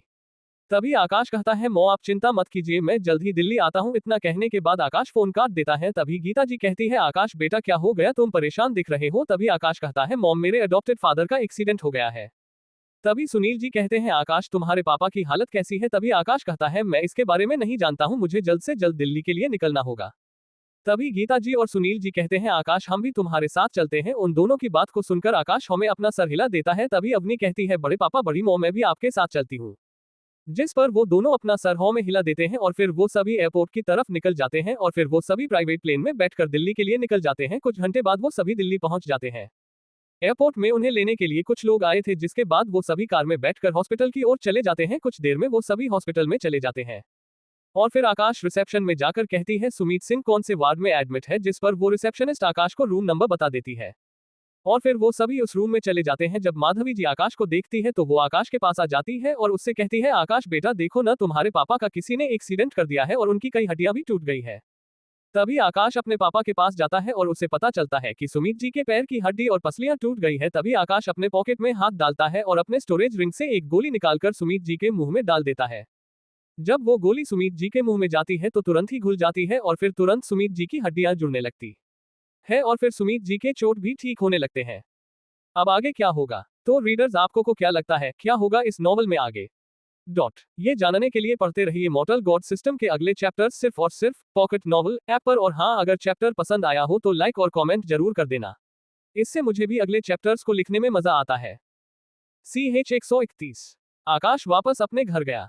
आपने अभी तक पढ़ा? कुछ देर में वो सभी हॉस्पिटल में चले जाते हैं और फिर आकाश रिसेप्शन में जाकर कहती है, सुमीत सिंह कौन से वार्ड में एडमिट है? जिस पर वो रिसेप्शनिस्ट आकाश को रूम नंबर बता देती है और फिर वो सभी उस रूम में चले जाते हैं। जब माधवी जी आकाश को देखती है तो वो आकाश के पास आ जाती है और उससे कहती है, आकाश बेटा देखो न, तुम्हारे पापा का किसी ने एक्सीडेंट कर दिया है और उनकी कई हड्डियां भी टूट गई है। तभी आकाश अपने पापा के पास जाता है और उसे पता चलता है कि सुमित जी के पैर की हड्डी और पसलियां टूट गई है। तभी आकाश अपने पॉकेट में हाथ डालता है और अपने स्टोरेज रिंग से एक गोली निकालकर सुमित जी के मुंह में डाल देता है। जब वो गोली सुमित जी के मुंह में जाती है तो तुरंत ही घुल जाती है और फिर तुरंत सुमित जी की हड्डियां जुड़ने लगती है और फिर सुमित जी के चोट भी ठीक होने लगते हैं। अब आगे सुमित जी की चोट को ठीक होते हुए देखकर वही खड़ी हुई नर्क बहुत ही ज्यादा हैरान हो जाती है और उस कमरे से बाहर आकर डॉक्टर को बताने के लिए चली जाती है। सुमित जी की चोट को ठीक होता हुआ देखकर माधवी जी और अवनी बहुत ही ज्यादा हैरान हो जाती है। सुनील और गीता जी ने तो ये सब पहले ही देख लिया था, इसलिए उन दोनों को ज्यादा फर्क नहीं पड़ता है। जब सुमित जी पूरी तरह से ठीक हो जाते हैं तो उन्हें होश आने लगता है। ये देखकर माधवी जी उनके पास चली जाती है। तभी सुमित जी होश में आकर माधवी से कहते हैं, मैं अभी कहाँ हूँ। तभी आकाश कहता है, पापा आप अभी हॉस्पिटल में हैं और जल्द ही आप डिस्चार्ज हो जाएंगे। तभी उस रूम में एक डॉक्टर और वो नर्स आ जाते हैं और फिर डॉक्टर सीधे सुमित जी के पास जाते हैं और उनको पूरी तरह से ठीक देखकर वो बहुत ही ज्यादा हैरान हो जाते हैं। तभी वो नर्स आकाश की तरफ इशारा करते हुए कहती है, डॉक्टर राय यही वह लड़का है जिसने पेशेंट को वो गोली खिलाई थी जिससे पेशेंट पूरी तरह से ठीक हो गए हैं। नर्स की बात को सुनकर डॉक्टर आकाश की तरफ देखते हैं और वो डॉक्टर आकाश को देखकर बहुत ही ज्यादा हैरान हो जाते हैं और अपने मन में कहते हैं, ये तो एक कॉलेज का स्टूडेंट होगा लेकिन इसने पेशेंट को ठीक कैसे कर दिया। तभी वो डॉक्टर आकाश की तरफ जाते हैं और उससे कहते हैं, क्या तुमने ही पेशेंट को ठीक किया है। तभी आकाश कहता है, हाँ मैंने ही किया, मैं अभी आपके ही पास आने वाला था मेरे पापा के डिस्चार्ज की बात करने के लिए। तभी वो डॉक्टर कहते हैं, तुम मुझे बता सकते हो कि तुमने पेशेंट को ठीक कैसे किया है। तभी आकाश कहता है, मैं आपको इसके बारे में नहीं बता सकता हूँ क्योंकि ये मेरा सीक्रेट है। आकाश की बात को सुनकर वो डॉक्टर आकाश से इसके बारे में और कुछ भी नहीं पूछते हैं और आकाश से कहते हैं, ठीक है मैं तुम्हारे पापा को डिस्चार्ज दे देता हूँ, तुम कुछ देर बाद अपने पापा को अपने साथ ले जाना। इतना कहकर वो डॉक्टर वहां से चले जाते हैं। उनके साथ वो नर्स भी चली जाती है। तभी नर्स कहती है, डॉक्टर हमें पेशेंट के बॉडी की जांच करवा लेना चाहिए। तभी वो डॉक्टर कहते हैं, इसकी कोई भी जरूरत नहीं है क्योंकि मैं उस लड़के के बारे में जान गया हूँ। वो मुंबई का दिव्य डॉक्टर AR है क्योंकि डॉक्टर AR अभी बहुत ही ज्यादा छोटे हैं और साथ ही वो बीमारों को बहुत ही जल्द ठीक कर देते हैं। वो नर्स डॉक्टर की बात को सुनकर बहुत ही ज्यादा हैरान हो जाती है। कुछ देर बाद सुमित जी को डिस्चार्ज मिल जाता है जिसके बाद सभी उनके घर चले जाते हैं। घर जाने के बाद माधवी जी आकाश से पूछती है, आकाश तुमने इलाज करना कब सीखा है। तभी आकाश कहता है, मौ मुझे एक वेद बाबा ने ये सब सिखाया है। आकाश की बात को सुनकर माधवी जी और सुमित जी आकाश की बात पर भरोसा कर लेते हैं। तभी आकाश कहता है, मौ पापा आप दोनों को मेरे साथ मुंबई चलना चाहिए। आकाश की बात को सुनकर माधवी जी कहती है, आकाश बेटा हम मुंबई जाकर क्या करेंगे, वैसे भी हमारा यहीं पर मन लगता है। अपनी माँ की बात को सुनकर आकाश उनसे जाने के लिए कुछ भी नहीं कहता है। तभी माधवी जी कहती है, सुनील और गीता जी अभी रात हो गई है इसलिए आप दोनों को सो जाना चाहिए। और फिर माधवी जी आकाश और अनवी से कहती है, तुम दोनों भी अब सो जाओ, रात बहुत ही ज्यादा हो गई है। माधवी जी की बात को सुनकर सभी सो जाते हैं और फिर माधवी जी और सुमित जी भी सो जाते हैं। अगली सुबह सभी उठकर बात कर रहे थे। तभी माधवी जी कहती है, आकाश बेटा आज तुम्हारा मैच है इसलिए तुम्हें जल्द से जल्द मुंबई के लिए निकल जाना चाहिए। अपनी माँ की बात को सुनकर आकाश कहता है, ठीक है मौ मैं जल्द ही आपसे फिर से मिलने के लिए आऊंगा, अब मैं मुंबई के लिए निकलता हूँ। और फिर आकाश अपने मौ और पापा सुनील और गीता जी की तरफ देखता है। तभी सुनील जी कहते हैं, आकाश बेटा तुम मुंबई के लिए निकलो, हम यहाँ आ ही गए हैं तो हम यहाँ की कंपनी को देखकर आएंगे। अब आगे क्या होगा तो रीडर्स आपको को क्या लगता है क्या होगा इस नॉवल में आगे ये जानने के लिए पढ़ते रहिए मॉर्टल गॉड सिस्टम के अगले चैप्टर सिर्फ और सिर्फ पॉकेट नॉवल ऐप पर। और हाँ अगर चैप्टर पसंद आया हो तो लाइक और कॉमेंट जरूर कर देना, इससे मुझे भी अगले चैप्टर्स को लिखने में मजा आता है। CH 132 आकाश गया सक्सेना विला आपने अभी तक पढ़ा। तभी माधवी जी कहती है, सुनील और गीता जी अभी रात हो गई है इसलिए आप दोनों को सो जाना चाहिए। और फिर माधवी जी आकाश और अनवी से कहती है, तुम दोनों भी अब सो जाओ, रात बहुत ही ज्यादा हो गई है। माधवी जी की बात को सुनकर सभी सो जाते हैं और फिर माधवी जी और सुमित जी भी सो जाते हैं। अगली सुबह सभी उठकर बात कर रहे थे। तभी माधवी जी कहती है, आकाश बेटा आज तुम्हारा मैच है इसलिए तुम्हें जल्द से जल्द मुंबई के लिए निकल जाना चाहिए। अपनी माँ की बात को सुनकर आकाश कहता है, ठीक है मौ मैं जल्द ही आपसे फिर से मिलने के लिए आऊंगा, अब मैं मुंबई के लिए निकलता हूं। और फिर आकाश अपने मौ और पापा सुनील और गीता जी की तरफ देखता है। तभी सुनील जी कहते हैं, आकाश बेटा तुम मुंबई के लिए निकलो, हम यहाँ आ ही गए हैं तो हम यहाँ की कंपनी को देखकर आएंगे। अब आगे अपने मॉम डैड की बात को सुनकर आकाश कहता है, तो ठीक है मैं यहाँ से चलता हूँ। तभी अवनी कहती है, आकाश भाई मैं भी आपके साथ जाऊंगी। अवनी की बात को सुनकर आकाश अपना सर हॉ में हिला देता है जिसके वो दोनों वहां से चले जाते हैं। घर से बाहर आने के बाद अवनी आकाश से कहती है, आकाश भाई आपने वो सब उस दिन कैसे किया था। अवनी की बात को सुनकर आकाश कहता है, उस दिन मैं वो सब इसलिए कर पाया था क्योंकि मैं एक साधक हूँ और मैं बहुत सी चीज कर सकता हूँ। तभी अवनी कहती है, तो आकाश भाई क्या आप उड़ भी सकते हैं। अवनी की बात को सुन आकाश स्माइल करता है। तभी आकाश अवनी को चारों तरफ से अपने एनर्जी में घेर लेता है और फिर वो दोनों उड़ने लगते हैं। उन दोनों की रफ्तार बहुत ही तेज थी और वो बहुत ही ज्यादा ऊंचाई में उड़ रहे थे जिससे कोई भी उन्हें न देख पाए। साथ आकाश ने अवनी के चारों ओर अपने एनर्जी से घेरा बनाया था जिससे अवनी अच्छे से सांस ले पा रही थी। उड़ते हुए अवनी आकाश से कहती है, भाई आप तो सच में उड़ सकते हैं। तभी आकाश कहता है, ये तो कुछ भी नहीं है, अगर मैं सोल ट्रांसफॉर्मेशन स्टेज का साधक बन जाऊंगा तो मैं दुनिया के किसी भी जगह टेलीपोर्ट होकर चला जाऊंगा। आकाश की बात को सुनकर अवनी कहती है, भाई क्या आप मुझे साधना सिखा सकते हैं? अवनी की बात को सुनकर आकाश अवनी के सर पर हाथ रखते हुए कहता है, हो बिल्कुल, मैं तुम्हें साधना करना सिखाऊंगा, लेकिन अभी नहीं। कुछ समय बाद वो दोनों बात करते करते आधे घंटे में मुंबई पहुंच जाते हैं। लेकिन आकाश यूनिवर्सिटी की तरफ नहीं जाता है, बल्कि किसी जगह की तरफ जाने लगता है जो कि पुराने student council president Rahul Saxena के परिवार का घर था। मैं आपको राहुल के परिवार के बारे में कुछ बता देता हूँ। राहुल के परिवार का बिजनेस पूरे इंडिया में फैला हुआ है और वो इंडिया के सबसे अमीर परिवारों में से एक है। कुछ देर बाद वो दोनों राहुल के घर के ऊपर उड़ रहे थे, तभी वो दोनों नीचे चले जाते हैं। जब सभी बॉडीगार्ड्स और सिक्योरिटी गार्ड्स उन दोनों को नीचे आते हुए देखते हैं तो वो बहुत ही ज्यादा हैरान हो जाते हैं। पर वो सभी उन दोनों पर हमला करने के लिए आगे बढ़ने लगते हैं, लेकिन तभी उन सभी का शरीर फट जाता है, जिसे देखकर अवनी बहुत ही ज्यादा चौंक जाती है। तभी आकाश विला की तरफ आगे बढ़ने लगता है, जिसे देखकर अवनी भी आगे बढ़ने लगती है। आगे बढ़ते हुए आकाश अपनी शक्तियों को भी रिलीज कर रहा था, जिससे चारों ओर बहुत ही ज्यादा प्रेशर बन रहा था। लेकिन इसका असर अवनी पर नहीं हो रहा था, क्योंकि आकाश ने उसके चारों ओर एक बेरियम बनाकर रखा हुआ था। जब आकाश दरवाजे के अंदर जाते हैं तो घर के सभी लोगों को बहुत ही ज्यादा प्रेशर फील होने लगता है, जिससे वो सभी अपने घुटनों के बल आ जाते हैं। जब वो सभी अंदर आते हुए आकाश और अवनी पर जाती है, राहुल आकाश को देखकर बहुत ही ज्यादा हैरान हो जाता है। वहां पर राहुल के पापा विनय सक्सेना और उसकी मां विभा सक्सेना भी मौजूद थी। तभी आकाश जाकर सोफे में बैठ जाता है और अपने शक्तियों का प्रेशर खत्म कर देता है, जिससे वो सभी उठ जाते हैं। तभी विनय सक्सेना कहते हैं, तुम कौन हो और अभी कुछ देर पहले क्या हो रहा था? तभी आकाश कहता है, मैं उस आदमी का बेटा हूं जिसका एक्सीडेंट तुमने कल रात को कराया था। आकाश की बात को सुनकर विनय सक्सेना कहते हैं, तो तुम वही हो जिसने मेरे बेटे की बदनामी पूरी यूनिवर्सिटी में की है। मैं चाहता था कि तुम पहले अपने परिवार का मौत देखो और फिर मैं तुम्हें मरवाता, लेकिन अब तुम यहाँ आ गए हो तो तुम्हें कोई भी नहीं बचा सकता है। इतना कहकर वो एक गन निकालकर आकाश के ऊपर शूट कर देता है।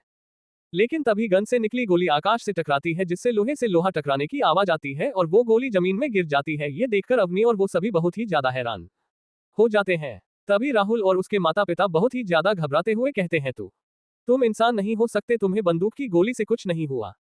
अब आगे क्या होगा? तो रीडर्स, आपको को क्या लगता है क्या होगा इस नॉवल में आगे? ये जानने के लिए पढ़ते रहिए मॉर्टल गॉड सिस्टम के अगले चैप्टर्स सिर्फ और सिर्फ पॉकेट नॉवल ऐप पर। और हाँ, अगर चैप्टर पसंद आया हो तो लाइक और कमेंट जरूर कर देना, इससे मुझे भी अगले चैप्टर्स को लिखने में मजा आता है। CH-133 आकाश और अवनी यूनिवर्सिटी में।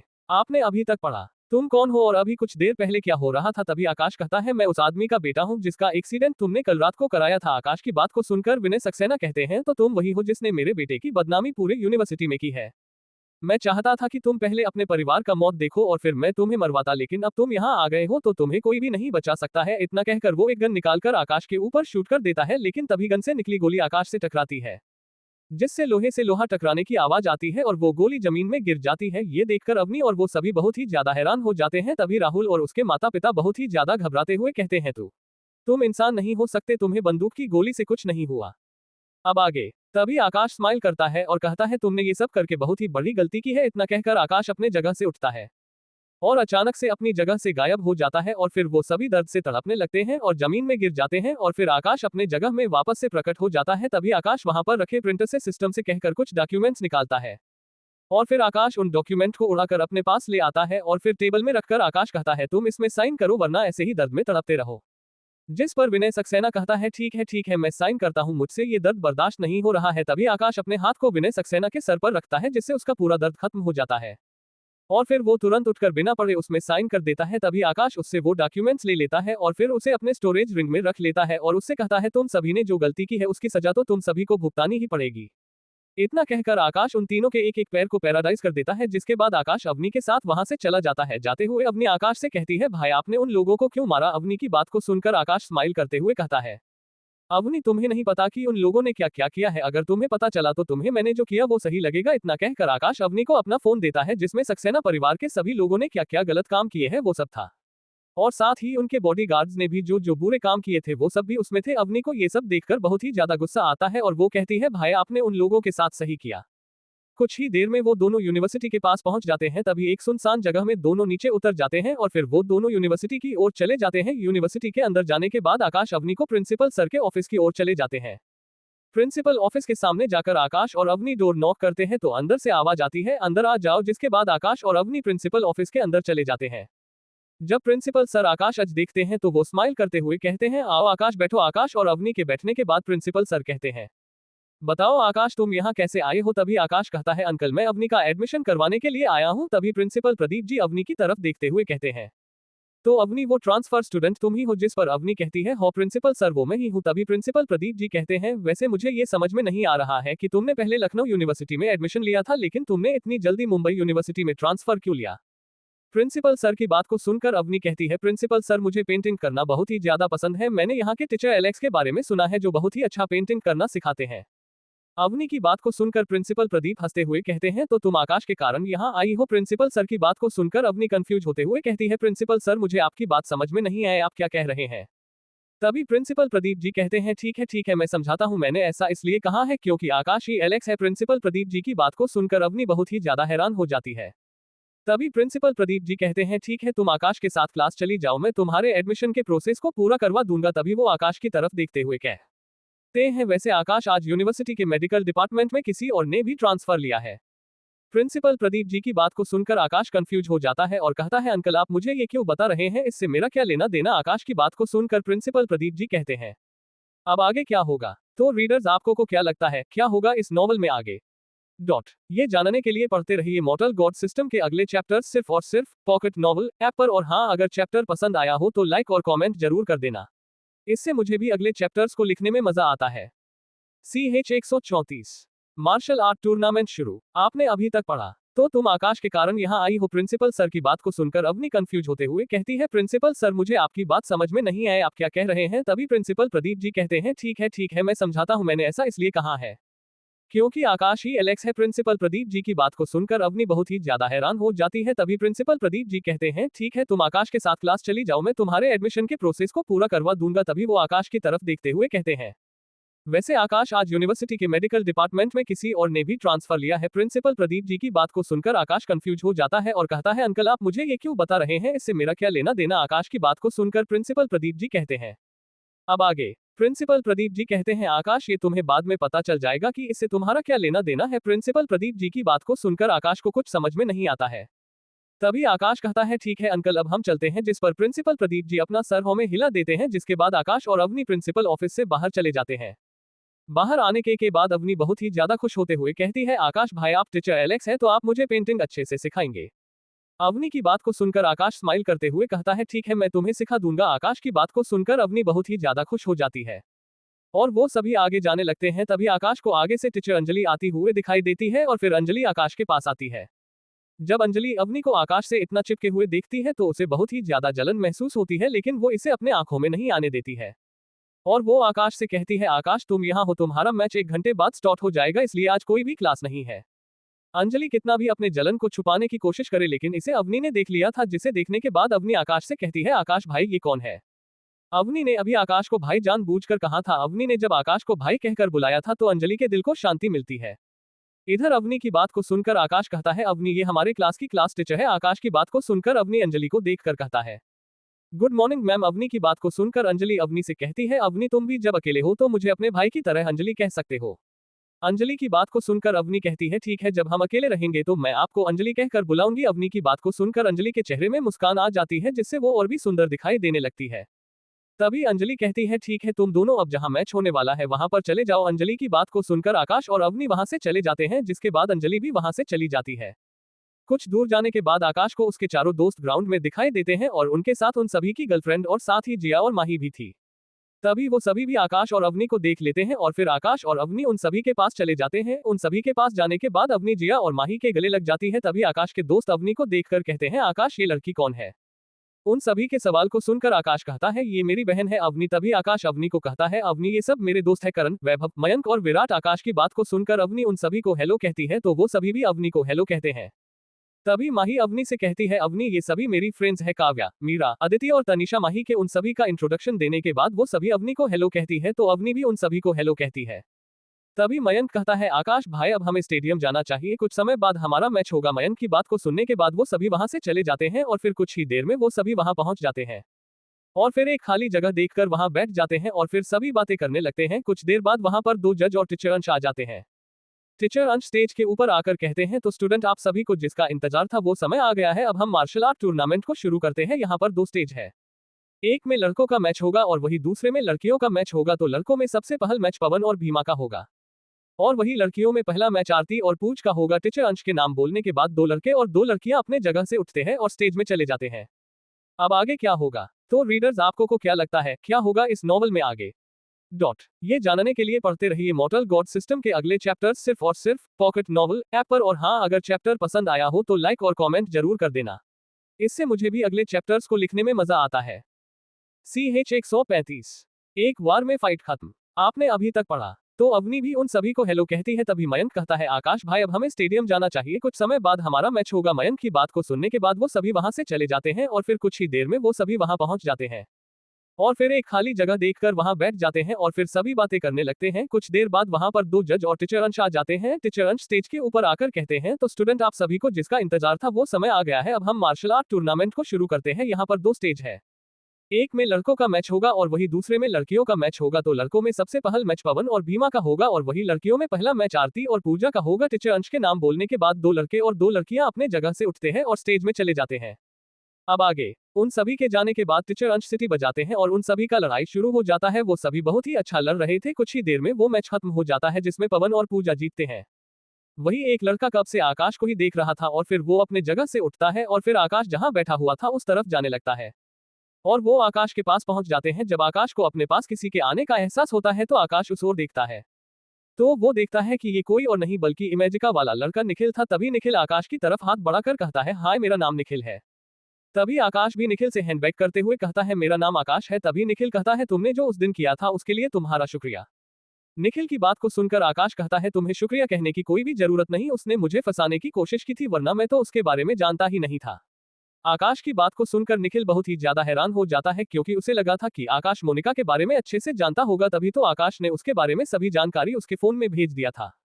तभी करण आकाश से कहता है आकाश तुम दोनों क्या बात कर रहे हो? करण की बात को सुनकर आकाश उस दिन के बारे में सभी को बता देता है, जिसे सुनकर सभी को निखिल के लिए बुरा लगता है और फिर वो सभी बात करने लगते हैं। कुछ समय बाद टीचर अंश मीरा और एक और लड़की जिसका नाम आर्या था को बुलाता है और वही लड़कों में विराट और एक और लड़के जिसका नाम मुकेश था उसको बुलाता है, जिसे सुनकर सभी लोग विराट और मीरा को ऑल द बेस्ट कहते हैं। जिसके बाद वो दोनों फाइट करने वाले स्टेज में चले जाते हैं और फिर जब टीचर अंश मैच शुरू करने को कहते हैं तो वो लोग मैच चालू कर देते हैं। कुछ समय बाद विराट और मीरा अपना अपना मैच जीत जाते हैं और फिर वो दोनों स्टेज से वापस चले जाते हैं। उन दोनों के जाने के बाद टीचर अंश कहते हैं अब अगला मैच होगा करण और गगन के बीच और साथ ही अदिति और मेघा के बीच। टीचर अंश के नाम बोलने के बाद वो चारों एक एक स्टेज में आ जाते हैं और फिर कुछ देर फाइट करने के बाद करण और अदिति अपना अपना मैच जीत जाते हैं। ऐसे ही आकाश और उसके सभी फ्रेंड्स का मैच हो जाता है और उन मैचों में आकाश के सभी फ्रेंड्स जीत जाते हैं और ही सभी लड़कियां भी जीत जाती है। अभी सिर्फ आकाश ही था जिसका मैच बचा हुआ था। निखिल ने मार्शल आर्ट टूर्नामेंट में भाग ही नहीं लिया था। तभी टीचर अंश कहते हैं अब अगला मैच होगा आकाश और शौर्य के बीच और साथ ही प्रिया और टीना के बीच। टीचर अंश ने जब आकाश का नाम लिया था तभी सभी लड़कियां और आकाश का नाम चिल्लाने लगते हैं, जिसे देखकर सभी लड़के आकाश से जलने लगते हैं। टीचर अंश द्वारा आकाश का नाम लेने के बाद वो अपने जगह से उठता है। तभी उसके सभी फ्रेंड्स आकाश को ऑल द बेस्ट कहते हैं, जिससे आकाश के होठों में एक स्माइल आ जाती है और फिर वो स्टेज की तरफ चला जाता है। सभी के आ जाने के बाद टीचर अंश मैच को चालू कर देते हैं। आकाश के एक ही वार में उसके सामने वाला लड़का हार जाता है क्योंकि आकाश ने उस लड़के के एक खास एक्यूपंक्चर पॉइंट में हमला किया था जिससे वो थोड़ी देर तक जमीन में गिरा रहे। आकाश जब एक ही वार में दूसरे लड़के को हरा देता है तो सभी लोग हैरान हो जाते हैं और आकाश के नाम का चीयर करने लगते हैं। कुछ देर बाद दूसरे स्टेज की लड़की जीत जाती है और फिर टीचर अंश आकाश और उस लड़की टीना के जीतने के बारे में अनाउंस करता है, जिसके बाद आकाश अपने जगह में चला जाता है। जब आकाश अपने जगह में पहुंचता है तो उसके फ्रेंड्स उससे कहते हैं आकाश तुमने तो एक ही वार में फाइट खत्म कर दी। उन सभी की बात को सुनकर आकाश स्माइल कर देता है और फिर अपने जगह में बैठ जाता है। अब आगे क्या होगा? तो रीडर्स आपको को क्या लगता है क्या होगा इस नॉवल में आगे? ये जानने के लिए पढ़ते रहिए मॉर्टल गॉड सिस्टम के अगले चैप्टर्स सिर्फ और सिर्फ पॉकेट नॉवल ऐप पर। और हाँ, अगर चैप्टर पसंद आया हो तो लाइक और कमेंट जरूर कर देना, इससे मुझे भी अगले चैप्टर्स को लिखने में मजा आता है। CH 136 किस आपने अभी तक पढ़ा? और फिर वो स्टेज की तरफ चला जाता है। सभी के आ जाने के बाद टीचर अंश मैच को चालू कर देते हैं। आकाश के एक ही वार में उसके सामने वाला लड़का हार जाता है क्योंकि आकाश ने उस लड़के के एक खास एक्यूपंक्चर पॉइंट में हमला किया था जिससे वो थोड़ी देर तक जमीन में गिरा रहे। आकाश जब एक ही वार में दूसरे लड़के को हरा देता है तो सभी लोग हैरान हो जाते हैं और आकाश के नाम का चीयर करने लगते हैं। कुछ देर बाद दूसरे स्टेज की लड़की जीत जाती है और फिर टीचर अंश आकाश और उस लड़की टीना के जीतने के बारे में अनाउंस करता है, जिसके बाद आकाश अपने जगह में चला जाता है। जब आकाश अपने जगह में पहुंचता है तो उसके फ्रेंड्स उससे कहते हैं आकाश तुमने तो एक ही वार में फाइट खत्म कर दी। उन सभी की बात को सुनकर आकाश स्माइल कर देता है और फिर अपने जगह में बैठ जाता है। अब आगे आकाश के फाइट के बाद 2 फाइट और होती है, जिसके बाद टीचर अंश कहते हैं तो स्टूडेंट आज के मैच का दूसरा राउंड अब शुरू करते हैं। जिसमें सिर्फ 12 लड़के और लड़कियों का ही सिलेक्शन होगा। इसमें जितने स्टूडेंट हारे हैं उनका भी मैच होगा और उनमें से 5 स्टूडेंट जीतकर बाकियों के साथ फाइट करेंगे। टीचर अंश इतना कहने के बाद जितने भी स्टूडेंट पिछले राउंड में हारे स्टूडेंट में से 2 लड़कों और 2 लड़कियों का नाम लेते हैं और फिर वो सभी स्टेज में आ जाते हैं, जिसके बाद उन सभी का मैच शुरू हो जाता है। ऐसे ही सभी स्टूडेंट का फाइट होने लगता है और जब सभी 5 स्टूडेंट का सिलेक्शन हो जाता है तो टीचर अंश सभी स्टूडेंट का मैच कराने लगता है और फिर एक एक करके सभी का मैच होने लगता है। इस बार भी आकाश एक ही बार में मैच जीत जाता है। जब सभी का मैच खत्म हो जाता है तो टीचर अंश लड़कों और लड़कियों में सभी 12-12 स्टूडेंट का नाम लेते हैं, जिसमें आकाश और आकाश के सभी दोस्त साथ ही सभी लड़कियों का भी नाम था। जिसके बाद टीचर अंश कहते हैं तो स्टूडेंट आज का मैच ही खत्म होता है और कल सेमीफाइनल मैच है जिसमें पास होकर फाइनल में 5-5 स्टूडेंट ही जाएंगे। टीचर अंश की बात को सुनकर सभी वहां से चले जाते हैं। जब आकाश और उसके सभी साथी जा ही रहे थे तभी उन सभी के सामने तन्वी आ जाती है। तन्वी को वहां देखकर आकाश, जिया और माही बहुत ही ज्यादा हैरान हो जाते हैं। तभी जिया और माही तन्वी के पास जाकर कहती है, तन्वी तुम अचानक यहाँ कैसे आई हो? तभी अवनी खुश होते हुए कहती है, मैंने यहाँ के मेडिकल डिपार्टमेंट में ट्रांसफर ले लिया है इसलिए मैं यहाँ आई हूँ। तन्वी की बात को सुनकर जिया और माही बहुत ही ज्यादा खुश हो जाती है। तभी आकाश को समझ आ जाता है कि प्रिंसिपल सर उसे ट्रांसफर स्टूडेंट के बारे में क्यों कह रहे थे, क्योंकि वो ट्रांसफर स्टूडेंट कोई और नहीं बल्कि तन्वी ही थी।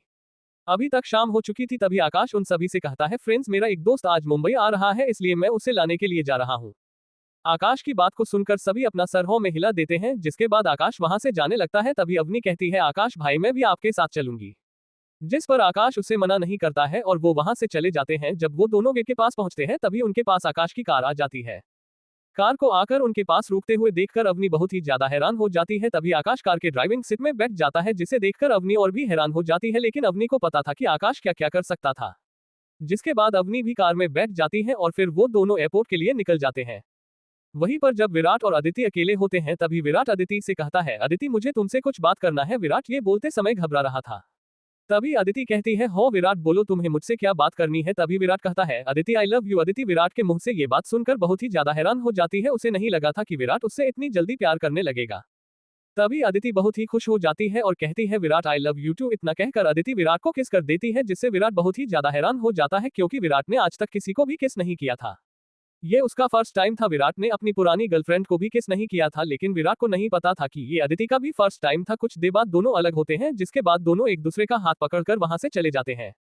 इधर आकाश और अवनी 1 घंटे बाद एयरपोर्ट पहुंच जाते हैं और फिर वो दोनों अभय का इंतजार करने लगते हैं। तभी अवनी आकाश से पूछती है, आकाश भाई आप किसे इंतजार कर रहे हैं? कौन यहाँ पर आ रहा है? अवनी की बात को सुनकर आकाश स्माइल करते हुए कहता है, वो तो तुम्हें बताने पर पता चल जाएगा। आकाश की बात को सुनकर अवनी समझ जाती है कि वो उसे कुछ भी नहीं बताने वाला है। अब आगे क्या होगा? तो रीडर्स आपको को क्या लगता है क्या होगा इस नॉवल में आगे? ये जानने के लिए पढ़ते रहिए मॉर्टल गॉड सिस्टम के अगले चैप्टर सिर्फ और सिर्फ पॉकेट नॉवल ऐप पर। और हाँ, अगर चैप्टर पसंद आया हो तो लाइक और कमेंट जरूर कर देना, इससे मुझे भी अगले चैप्टर्स को लिखने में मजा आता है। CH 137 अभय मुंबई आ गया, आपने अभी तक पढ़ा? और कहती है, Virat I love you too. इतना कहकर अदिति विराट को किस कर देती है, जिससे विराट बहुत ही ज्यादा हैरान हो जाता है क्योंकि विराट ने आज तक किसी को भी किस नहीं किया था। उसका फर्स्ट टाइम था। विराट ने अपनी पुरानी गर्लफ्रेंड को भी किस नहीं किया था, लेकिन विराट को नहीं पता था कि ये अदिति का भी फर्स्ट टाइम था। कुछ देर बाद दोनों अलग होते हैं, जिसके बाद दोनों एक दूसरे का हाथ पकड़कर वहां से चले जाते हैं। इधर आकाश और अवनी 1 घंटे बाद एयरपोर्ट पहुंच जाते हैं और फिर वो दोनों अभय का इंतजार करने लगते हैं। तभी अवनी आकाश से पूछती है, आकाश भाई आप किसका इंतजार कर रहे हैं? कौन यहाँ पर आ रहा है? अवनी की बात को सुनकर आकाश स्माइल करते हुए कहता है, वो तो तुम्हें बताने पर पता चल जाएगा। आकाश की बात को सुनकर अवनी समझ जाती है कि वो उसे कुछ भी नहीं बताने वाला है। अब आगे कुछ देर बाद प्लेन एयरपोर्ट में लैंड करती है और फिर कुछ समय बाद सभी पैसेंजर आने लगते हैं। तभी आकाश को अभय दिखता है तो आकाश अभय के पास जाने लगता है और फिर आकाश अभय के पास जाकर उसके गले लग जाता है और कहता है, अभय यार तू तो 1 दिन पहले ही आने वाला था, तो तू पहले क्यों नहीं आया? आकाश की बात को सुनकर अभय कहता है, आकाश भाई वो मुझे लखनऊ में कुछ काम आ गया था इसलिए मैं आज आया हूँ, और वैसे भी कंपटीशन परसों होने वाली है। आकाश और अभय बात कर ही रहे थे और इधर अवनी अभय को देखकर बहुत ही ज्यादा हैरान हो गई थी। तभी अवनी भी आकाश के पास जाती है और उससे कहती है, अभय तुम कैसे हो? अभय अवनी को वहां देखकर बहुत ही ज्यादा शॉक्ड हो जाता है और कहता है, अवनी तुम यहाँ क्या कर रही हो? तभी अवनी कहती है, मैं तो यहाँ आकाश भाई के साथ आई थी, उन्होंने कहा था कि अपने किसी दोस्त को लेने के लिए एयरपोर्ट जा रहे हैं, पर मुझे नहीं पता था कि वो तुम ही हो।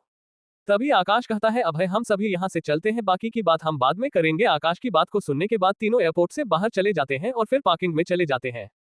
जब अभय आकाश की कार को देखता है तो कहता है, आकाश भाई तुम्हारे पास ये लिमिटेड एडिशन की कार है, मैं इसे खरीदना चाहता था लेकिन इसकी सभी कारें बिक चुकी थी, तो मैंने एक दूसरी कार ले ली। अभय की बात को सुनकर आकाश स्माइल कर देता है और फिर सभी कार में बोल जाते हैं और फिर वहां से निकल जाते हैं। जाते हुए अभय कहता है आकाश भाई तुम किसी अच्छे से होटल में मुझे ले चलो, मैं कंपटीशन खत्म होने तक वही रुकूंगा। अभय की बात को सुनकर आकाश कहता है अभय तुझे किसी होटल में रुकने की कोई भी जरूरत नहीं है, तू मेरे विला में रुकेगा है। आकाश की बात को सुनकर अभय कहता है आकाश भाई क्या तुम्हारे पास एक विला है? जिस पर आकाश कहता है हाँ मैंने कुछ दिन पहले ही एक विला लिया है। आकाश की बात को सुनकर अभय और अवनी चौंक जाते हैं। कुछ देर बाद कार आकाश के विला के पास रुकती है और फिर वो तीनों कार से बाहर आते हैं। जब अवनी और अभय कार से बाहर आते हैं तो वो दोनों विला को देखकर एक साथ कहते हैं आकाश भाई तुम्हारा विला तो बहुत सुंदर है। उन दोनों की बात को सुनकर आकाश कहता है ठीक है तुम दोनों अब विला के अंदर चलो। तभी अभय आकाश के कार के अंदर से अपने सामान को बाहर निकालता है और फिर तीनों विला के अंदर चले हैं। विला के अंदर जाने के बाद आकाश अभय से कहता है अभय तुम अपने लिए एक कमरा देख लो और उसमें अपना सामान रख लो। आकाश की बात को सुनकर अभय अपना सर हाँ में हिलाता है और फिर एक कमरे में अपने सामान को रख देता है, जिसके बाद तीनों सोफे में बैठ जाते हैं। तभी अभय कहता है अवनी तुम अपने हॉस्टल में नहीं जा रही हो क्या? अभय की बात को सुनकर अवनी कहती है मैं नहीं जा रही हूँ, मैं यही अपने भाई के साथ रहूंगी। अवनी की बात को सुनकर अभय कहता है अवनी ये ठीक है कि तुम आकाश को मेरे तरह अपना भाई मानती हो, लेकिन तुम्हें यहाँ नहीं रुकना चाहिए। अगर तुम्हारे मॉम डैड को पता चला तो तुम क्या करोगी? अभय की बात को सुनकर अवनी कहती है ऐसा कुछ नहीं होगा, क्योंकि आकाश मेरे बड़े पापा का बेटा है, इसलिए वो मेरे भाई हुआ, इसलिए मैं यहाँ रह सकती हूँ और मॉम डैड मुझे कुछ भी नहीं कहेंगे। अवनी की बात को सुनकर अभय पूरी तरह शॉक्ड हो जाता है और वो आकाश की तरफ देखता है। तभी आकाश कहता है अभय अवनी सही कह रही है, वो मेरी बहन है। आकाश की बात को सुनकर अभय कहता है लेकिन आकाश भाई ये कैसे हो सकता है? तुम्हारे मॉम डैड तो माधवी आंटी और सुमित अंकल है। तभी आकाश अभय को क्या क्या हुआ था वो सब बता देता है। आकाश की बात को सुनकर अभय कहता है तो धवल दादाजी और आर्या दादी ने जिस आकाश के बारे में मुझे बताया था वो तुम ही हो। अब आगे क्या होगा? तो रीडर्स आपको को क्या लगता है क्या होगा इस नॉवल में आगे? ये जानने के लिए पढ़ते रहिए मॉर्टल गॉड सिस्टम के अगले चैप्टर सिर्फ और सिर्फ पॉकेट नॉवल ऐप पर। और हाँ, अगर चैप्टर पसंद आया हो तो लाइक और कमेंट जरूर कर देना, इससे मुझे भी अगले चैप्टर्स को लिखने में मजा आता है। CH 138। अवनी, आकाश और अभय गए शॉपिंग करने। आपने अभी तक पढ़ा? अवनी की बात को सुनकर अभय कहता है अवनी ये ठीक है कि तुम आकाश को मेरे तरह अपना भाई मानती हो, लेकिन तुम्हें यहाँ नहीं रुकना चाहिए। अगर तुम्हारे मॉम डैड को पता चला तो तुम क्या करोगी? अभय की बात को सुनकर अवनी कहती है ऐसा कुछ नहीं होगा, क्योंकि आकाश मेरे बड़े पापा का बेटा है, इसलिए वो मेरे भाई हुआ, इसलिए मैं यहाँ रह सकती हूँ और मॉम डैड मुझे कुछ भी नहीं कहेंगे। अवनी की बात को सुनकर अभय पूरी तरह शॉक्ड हो जाता है और वो आकाश की तरफ देखता है। तभी आकाश कहता है अभय अवनी सही कह रही है, वो मेरी बहन है। आकाश की बात को सुनकर अभय कहता है लेकिन आकाश भाई ये कैसे हो सकता है? तुम्हारे मॉम डैड तो माधवी आंटी और सुमित अंकल है। तभी आकाश अभय को क्या क्या हुआ था वो सब बता देता है। आकाश की बात को सुनकर अभय कहता है तो धवल दादाजी और आर्या दादी ने जिस आकाश के बारे में मुझे बताया था वो तुम ही हो। अब आगे? लेकिन आकाश अगर तुम लखनऊ आए थे तो तुम अपने परिवार वालों से मिलने क्यों नहीं गए थे? अभय की बात को सुनकर अवनी हैरान हो गई थी। तभी आकाश कहता है अभय मुझे लगा कि मैं अपने मॉम डैड के साथ जाकर सभी से मिल लूंगा, इसलिए मैं उनसे नहीं मिला। आकाश की बात को सुनकर अभय और कुछ भी नहीं कहता है। तभी अवनी कहती है भाई मेरे पास कुछ भी सामान नहीं है, मुझे शॉपिंग के लिए जाना है, आप मुझे शॉपिंग कराने के लिए ले चलिए। अवनी की बात को सुनकर आकाश अपना सर हाँ में हिलाता है और फिर तीनों कार में बैठकर वहां से निकल जाते हैं और कुछ देर बाद वो दोनों मुंबई के सबसे बड़े मॉल के सामने आ जाते हैं। ये मॉल सक्सेना परिवार की थी, लेकिन अब ये आकाश की नाम में हो गई है। आकाश ने यूनिवर्सिटी जाने से पहले उन सभी डॉक्यूमेंट्स को मोहित के हाथ से किंजल को बेच दिया था। जब वो सभी उस मॉल के सामने रुकते हैं तो अभय उस मॉल को देखकर कहता है आकाश भाई ये तो सक्सेना परिवार का मॉल है, जिसे आज दोपहर को गिरफ्तार कर लिया गया है, क्योंकि उन्होंने बहुत सारे क्राइम किए थे और साथ ही उनका सभी बिजनेस किसी और के नाम में हो गया है, लेकिन किसी को भी उसके बारे में पता नहीं चला है। अभय की बात को सुनकर आकाश स्माइल करने लगता है और वही अवनी तो आकाश को ही देख रही थी। तभी आकाश कहता है चलो हम सभी अंदर जाते हैं और अवनी को अभी शॉपिंग भी तो करनी है। और फिर वो तीनों मॉल के अंदर जाने लगते हैं। जब सिक्योरिटी गार्ड आकाश को देखता है तो वो आकाश को सैल्यूट करता है। ये सब देखकर अभय हैरान रह जाता है, लेकिन वो कुछ नहीं कहता है और फिर वो तीनों लड़कियों के सामान की तरफ चले जाते हैं। और फिर आकाश कहता है अवनी तुम्हें जो भी खरीदना है उसे खरीद लो, सारे पैसे मैं दूंगा। आकाश की बात को सुनकर अवनी बहुत ही ज्यादा खुश हो जाती है और फिर वो अपने लिए सामान लेने के लिए चली जाती है। अवनी के जाने के बाद अभय आकाश से कहता है अभय भाई तुमने अवनी को ये कहकर अपने पैर में ही कुल्हाड़ी मार दी है, अब देखो वो तुम्हारे नाम का कितना बड़ा बिल फाड़ती है। आकाश अभय की बात को सुनकर कहता है अभय तुम इसकी चिंता मत करो, अवनी कितने का ही सामान ले लेगी। जिसके बाद वो दोनों भी अवनी के पीछे चले जाते हैं। जब वो सभी वहां जाते हैं तभी एक लड़की उन सभी के पास आती है और कहती है मैम सर आपको कौन सी चीज देखनी है? अवनी उस लड़की को देखकर कहती है मुझे कपड़े खरीदने हैं। अवनी की बात को सुनकर वह लड़की उन तीनों को कपड़ों के सेक्शन की तरफ ले जाती है और फिर अवनी को कपड़े दिखाने लगता है, लेकिन अवनी को कोई भी ड्रेस पसंद नहीं आ रहा था। तभी अवनीश की नजर एक ड्रेस पर जाता है और अवनी उस लड़की को उस ड्रेस की तरफ इशारा करते हुए कहती है मुझे वो ड्रेस पसंद आया है। अवनी के इशारे को देखकर वो लड़की कहती है मैम वो ड्रेस आप पर बहुत ही अच्छी लगेगी। तभी आकाश अवनी से कहती है अवनी तुम उस ड्रेस को ट्राई करके देखो। आकाश की बात को सुनकर अवनी उस ड्रेस को ट्राई करने के लिए चली जाती है और फिर जब कुछ देर बाद अवनी उस ड्रेस को पहनकर बाहर आती है तो आकाश और अभय अवनी को देखते ही रह जाते हैं। तभी आकाश अवनी के पास जाकर कहता है, अवनी तुम इस ड्रेस में और भी ज्यादा क्यूट और प्यारी लग रही हो। आकाश की बात को सुनकर अवनी बहुत ही ज्यादा खुश हो जाती है और फिर बहुत से कपड़ों को सेलेक्ट कर लेती है और उन्हें पहन पहन कर देखती है और फिर अवनी बहुत सा सामान लेती है जिसमें 3 घंटे लग जाते हैं। तभी अवनी कहती है, आकाश भाई आप भी अपने लिए कुछ कपड़े ले लीजिए। अवनी की बात को सुनकर आकाश कहता है, अवनी मेरे पास बहुत सारे कपड़े हैं, मुझे और कपड़ों की कोई जरूरत नहीं है। लेकिन अवनी आकाश की किसी भी बात को नहीं मानती है और फिर उन दोनों को मेंस के कपड़ों के कॉर्नर की तरफ ले जाती है। अब आगे क्या होगा तो रीडर्स आपको को क्या लगता है क्या होगा इस नॉवल में आगे? ये जानने के लिए पढ़ते रहिए मॉर्टल गॉड सिस्टम के अगले चैप्टर्स सिर्फ और सिर्फ पॉकेट नॉवल ऐप पर। और हाँ, अगर चैप्टर पसंद आया हो तो लाइक और कमेंट जरूर कर देना, इससे मुझे भी अगले चैप्टर्स को लिखने में मजा आता है। CH 139 होटल सनशाइन आपने अभी तक पढ़ा। अवनी तुम उस ड्रेस को ट्राई करके देखो। आकाश की बात को सुनकर अवनी उस ड्रेस को ट्राई करने के लिए चली जाती है और फिर जब कुछ देर बाद अवनी उस ड्रेस को पहनकर बाहर आती है तो आकाश और अभय अवनी को देखते ही रह जाते हैं। तभी आकाश अवनी के पास जाकर कहता है, अवनी तुम इस ड्रेस में और भी ज्यादा क्यूट और प्यारी लग रही हो। आकाश की बात को सुनकर अवनी बहुत ही ज्यादा खुश हो जाती है और फिर बहुत से कपड़ों को सेलेक्ट कर लेती है और उन्हें पहन पहन कर देखती है और फिर अवनी बहुत सा सामान लेती है जिसमें 3 घंटे लग जाते हैं। तभी अवनी कहती है, आकाश भाई आप भी अपने लिए कुछ कपड़े ले लीजिए। अवनी की बात को सुनकर आकाश कहता है, अवनी मेरे पास बहुत सारे कपड़े हैं, मुझे और कपड़ों की कोई जरूरत नहीं है। लेकिन अवनी आकाश की किसी भी बात को नहीं मानती है और फिर उन दोनों को मेंस के कपड़ों के कॉर्नर की तरफ ले जाती है। अब आगे और फिर वहां जाकर आकाश के लिए कपड़े देखने लगता है। तभी अवनी की नजर एक बहुत ही ज्यादा खूबसूरत सूट पर जाती है और वो आकाश से कहती है, आकाश भाई ये सूट बहुत ही अच्छा है, आप इसे ट्राई करो।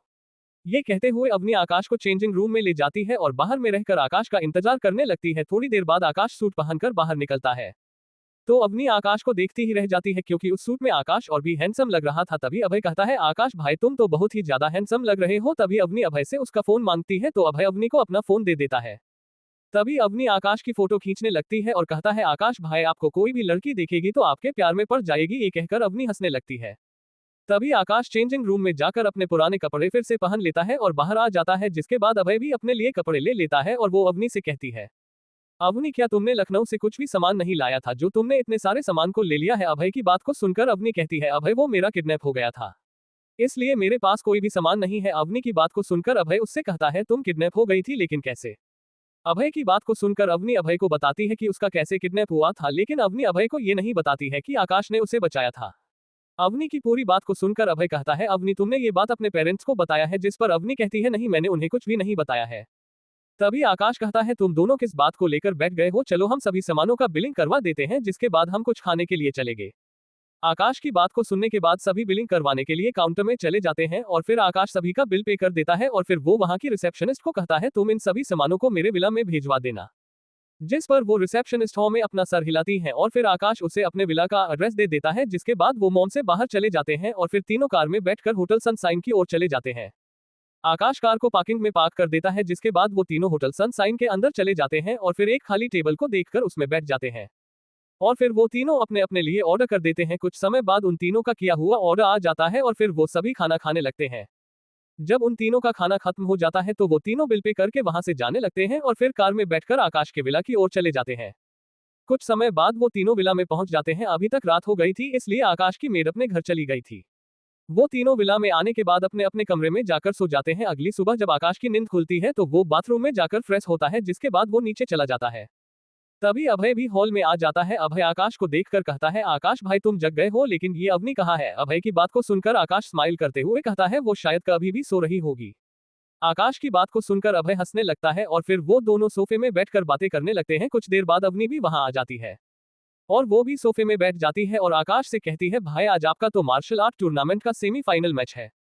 अवनी की बात को सुनकर अभय आकाश की तरफ देखते हुए कहता है, आकाश भाई क्या तुम्हारा सच में आज सेमीफाइनल मैच है? अभय की बात को सुनकर आकाश अपना सर हो में हिला देता है। तभी अभय कहता है, तो आकाश भाई मैं भी तुम्हारा मैच देखने आऊंगा। अब आगे क्या होगा तो रीडर्स आपको को क्या लगता है क्या होगा इस नॉवल में आगे? ये जानने के लिए पढ़ते रहिए मॉर्टल गॉड सिस्टम के अगले चैप्टर्स सिर्फ और सिर्फ पॉकेट नॉवल ऐप पर। और हाँ, अगर चैप्टर पसंद आया हो तो लाइक और कमेंट जरूर कर देना, इससे मुझे भी अगले चैप्टर्स को लिखने में मजा आता है। CH 140 martial art tournament semifinal match आपने अभी तक पढ़ा। अपने कमरे में जाकर सो जाते हैं। अगली सुबह जब आकाश की नींद खुलती है तो वो बाथरूम में जाकर फ्रेश होता है, जिसके बाद वो नीचे चला जाता है। तभी अभय भी हॉल में आ जाता है। अभय आकाश को देखकर कहता है, आकाश भाई तुम जग गए हो, लेकिन ये अवनी कहाँ है? अभय की बात को सुनकर आकाश स्माइल करते हुए कहता है, वो शायद अभी भी सो रही होगी। आकाश की बात को सुनकर अभय हंसने लगता है और फिर वो दोनों सोफे में बैठकर बातें करने लगते हैं। कुछ देर षड्यंत्र बादल अवनी भी वहां आ जाती है और वो भी सोफे में बैठ जाती है और आकाश से कहती है, भाई आज आपका तो मार्शल आर्ट टूर्नामेंट का सेमीफाइनल मैच है। अवनी की बात को सुनकर अभय आकाश की तरफ देखते हुए कहता है, आकाश भाई क्या तुम्हारा सच में आज सेमीफाइनल मैच है? अभय की बात को सुनकर आकाश अपना सर हो में हिला देता है। तभी अभय कहता है, तो आकाश भाई मैं भी तुम्हारा मैच देखने आऊंगा। अब आगे अभय की बात को सुनकर आकाश कहता है, ठीक है तुम कुछ देर बाद हमारे साथ यूनिवर्सिटी में चलना, तो हम सभी कुछ खा लेते हैं, जिसके बाद हम यूनिवर्सिटी जाएंगे।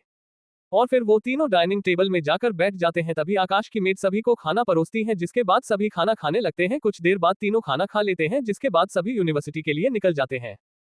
कुछ देर बाद वो तीनों यूनिवर्सिटी पहुंच जाते हैं और फिर सभी के पास चले जाते हैं। आकाश अपने फ्रेंड्स के पास जाता है। अभय को देखकर सभी आकाश से कहते हैं, आकाश क्या यही तुम्हारा फ्रेंड है? अभय तभी माही अभय के पास जाता है और कहती है, अभय तुमसे मिले हुए काफी दिन हो गया है। माही की बात को सुनकर अभय कहता है, हाँ माही तुमसे भी मिले हुए काफी दिन हो गया है। तभी आकाश अभय की ओर इशारा करते हुए कहता है, फ्रेंड्स ये मेरा दोस्त अभय है, मैं माही और अभय एक साथ ही स्कूल में पढ़ते हैं। तभी सभी अभय से हाथ मिलाकर अपना अपना नाम बताते हैं, जिसके बाद अभय कहता है, तुम सभी से मिलकर मुझे बहुत ही अच्छा लगा। अभय की बात को सुनकर वो सभी भी कहते हैं, अभय तुमसे भी मिलकर हमें अच्छा लगा। जिसके बाद वो सभी आपस में बात करने लगते हैं, जिसके कुछ समय बाद सभी स्टेडियम में जाने लगते हैं और फिर एक खाली जगह देखकर सभी बैठ जाते हैं। सभी अपनी अपनी गर्लफ्रेंड के साथ बैठे हुए थे, लेकिन आकाश के अगल बगल में चारों लड़कियां बैठी हुई थी, जिसे देखकर अभय हैरान हो जाता है और अभय ये भी समझ जाता है कि जिया, माही और तन्वी तीनों आकाश को पसंद करती है। कुछ देर बाद वहां पर टीचर अंश और दो जजेस आ जाते हैं, लेकिन इस बार उनके साथ एक और टीचर भी आए थे। जिसके बाद टीचर अंश और वो दूसरे टीचर दोनों एक एक फाइटिंग में चली जाती है। टीचर अंश और वो दूसरे टीचर दोनों स्पोर्ट्स टीचर थे। जिसके बाद टीचर अंश कहते हैं, तो स्टूडेंट मार्शल आर्ट टूर्नामेंट का सेमीफाइनल मैच अब शुरू होता है। और फिर टीचर अंश दो लड़कों का नाम लेते हैं, वही वो दूसरे टीचर जिनका नाम भुवन था वो दो लड़कियों का नाम लेते हैं। जिसके बाद वो स्टूडेंट फाइटिंग रिंग में आ जाते हैं और फिर उन सभी का मैच शुरू हो जाता है। कुछ देर में वो मैच खत्म हो जाता है, जिसके बाद वो सभी अपने अपने जगह में जाकर बैठ जाते हैं। तभी टीचर अंश आकाश और पवन को बुलाते हैं, वही टीचर भुवन मीरा और टीना को बुलाते हैं। तो वो सभी फाइटिंग रिंग में चले जाते हैं। आकाश फाइटिंग रिंग में जाने के बाद पवन से कहता है, आज मेरा दोस्त मैच देखने आया है, इसलिए आज मैं एक ही बार में मैच खत्म नहीं करूंगा, इसलिए अगर तुम मुझे हरा पाओ तो हरा दो। जिसके बाद उन दोनों का मैच शुरू हो जाता है और फिर वो दोनों फाइट करने लगते हैं। सभी स्टूडेंट आकाश के नाम का चीयर करने लगते हैं। उन सभी ने आकाश की बात को सुन लिया और वो सभी खुश थे कि वो सभी आकाश के फाइट को देखेंगे, क्योंकि हर बार आकाश एक ही बार में मैच को खत्म कर देता था और वो सभी आकाश के मैच को नहीं देख पाते थे। ऐसे ही कुछ देर वो दोनों फाइट करते हैं, जिसके बाद आकाश पवन से कहता है, चलो अब मैच को खत्म करते हैं। इतना कहकर आकाश एक बार करता है, जिसके बाद पवन हार जाता है। इधर मीरा का भी मैच खत्म हो गया था और फिर वो दोनों वापस चले जाते हैं। जब आकाश अपने जगह में जाकर बैठता है तो उसके सभी दोस्त उससे कहते हैं, आकाश तुम्हारी फाइट तो बहुत ही ज्यादा अच्छी थी, तुम्हारे फाइट को देखकर हमें मजा आ गया। उन सभी की बात को सुनकर आकाश स्माइल करने लगते हैं। तभी टीचर अंश वैभव को बुला लेते हैं। ऐसे ही कुछ देर में सभी का मैच खत्म हो जाता है, जिसके बाद टीचर अंश सभी से कहते हैं, स्टूडेंट मार्शल आर्ट टूर्नामेंट का सेमीफाइनल फाइनल मैच अब खत्म हो गया है, जिसमें आकाश, विराट, वैभव, करण, मयंक और क्रिस जीते हैं। और वही लड़कियों में जिया, माही, मीरा, काव्य, प्रीति और कविता फाइनल में जाएंगे, जो फाइनल में मैच लड़ेंगे। इस बात अदिति और तनिषा मैच हार गई थी।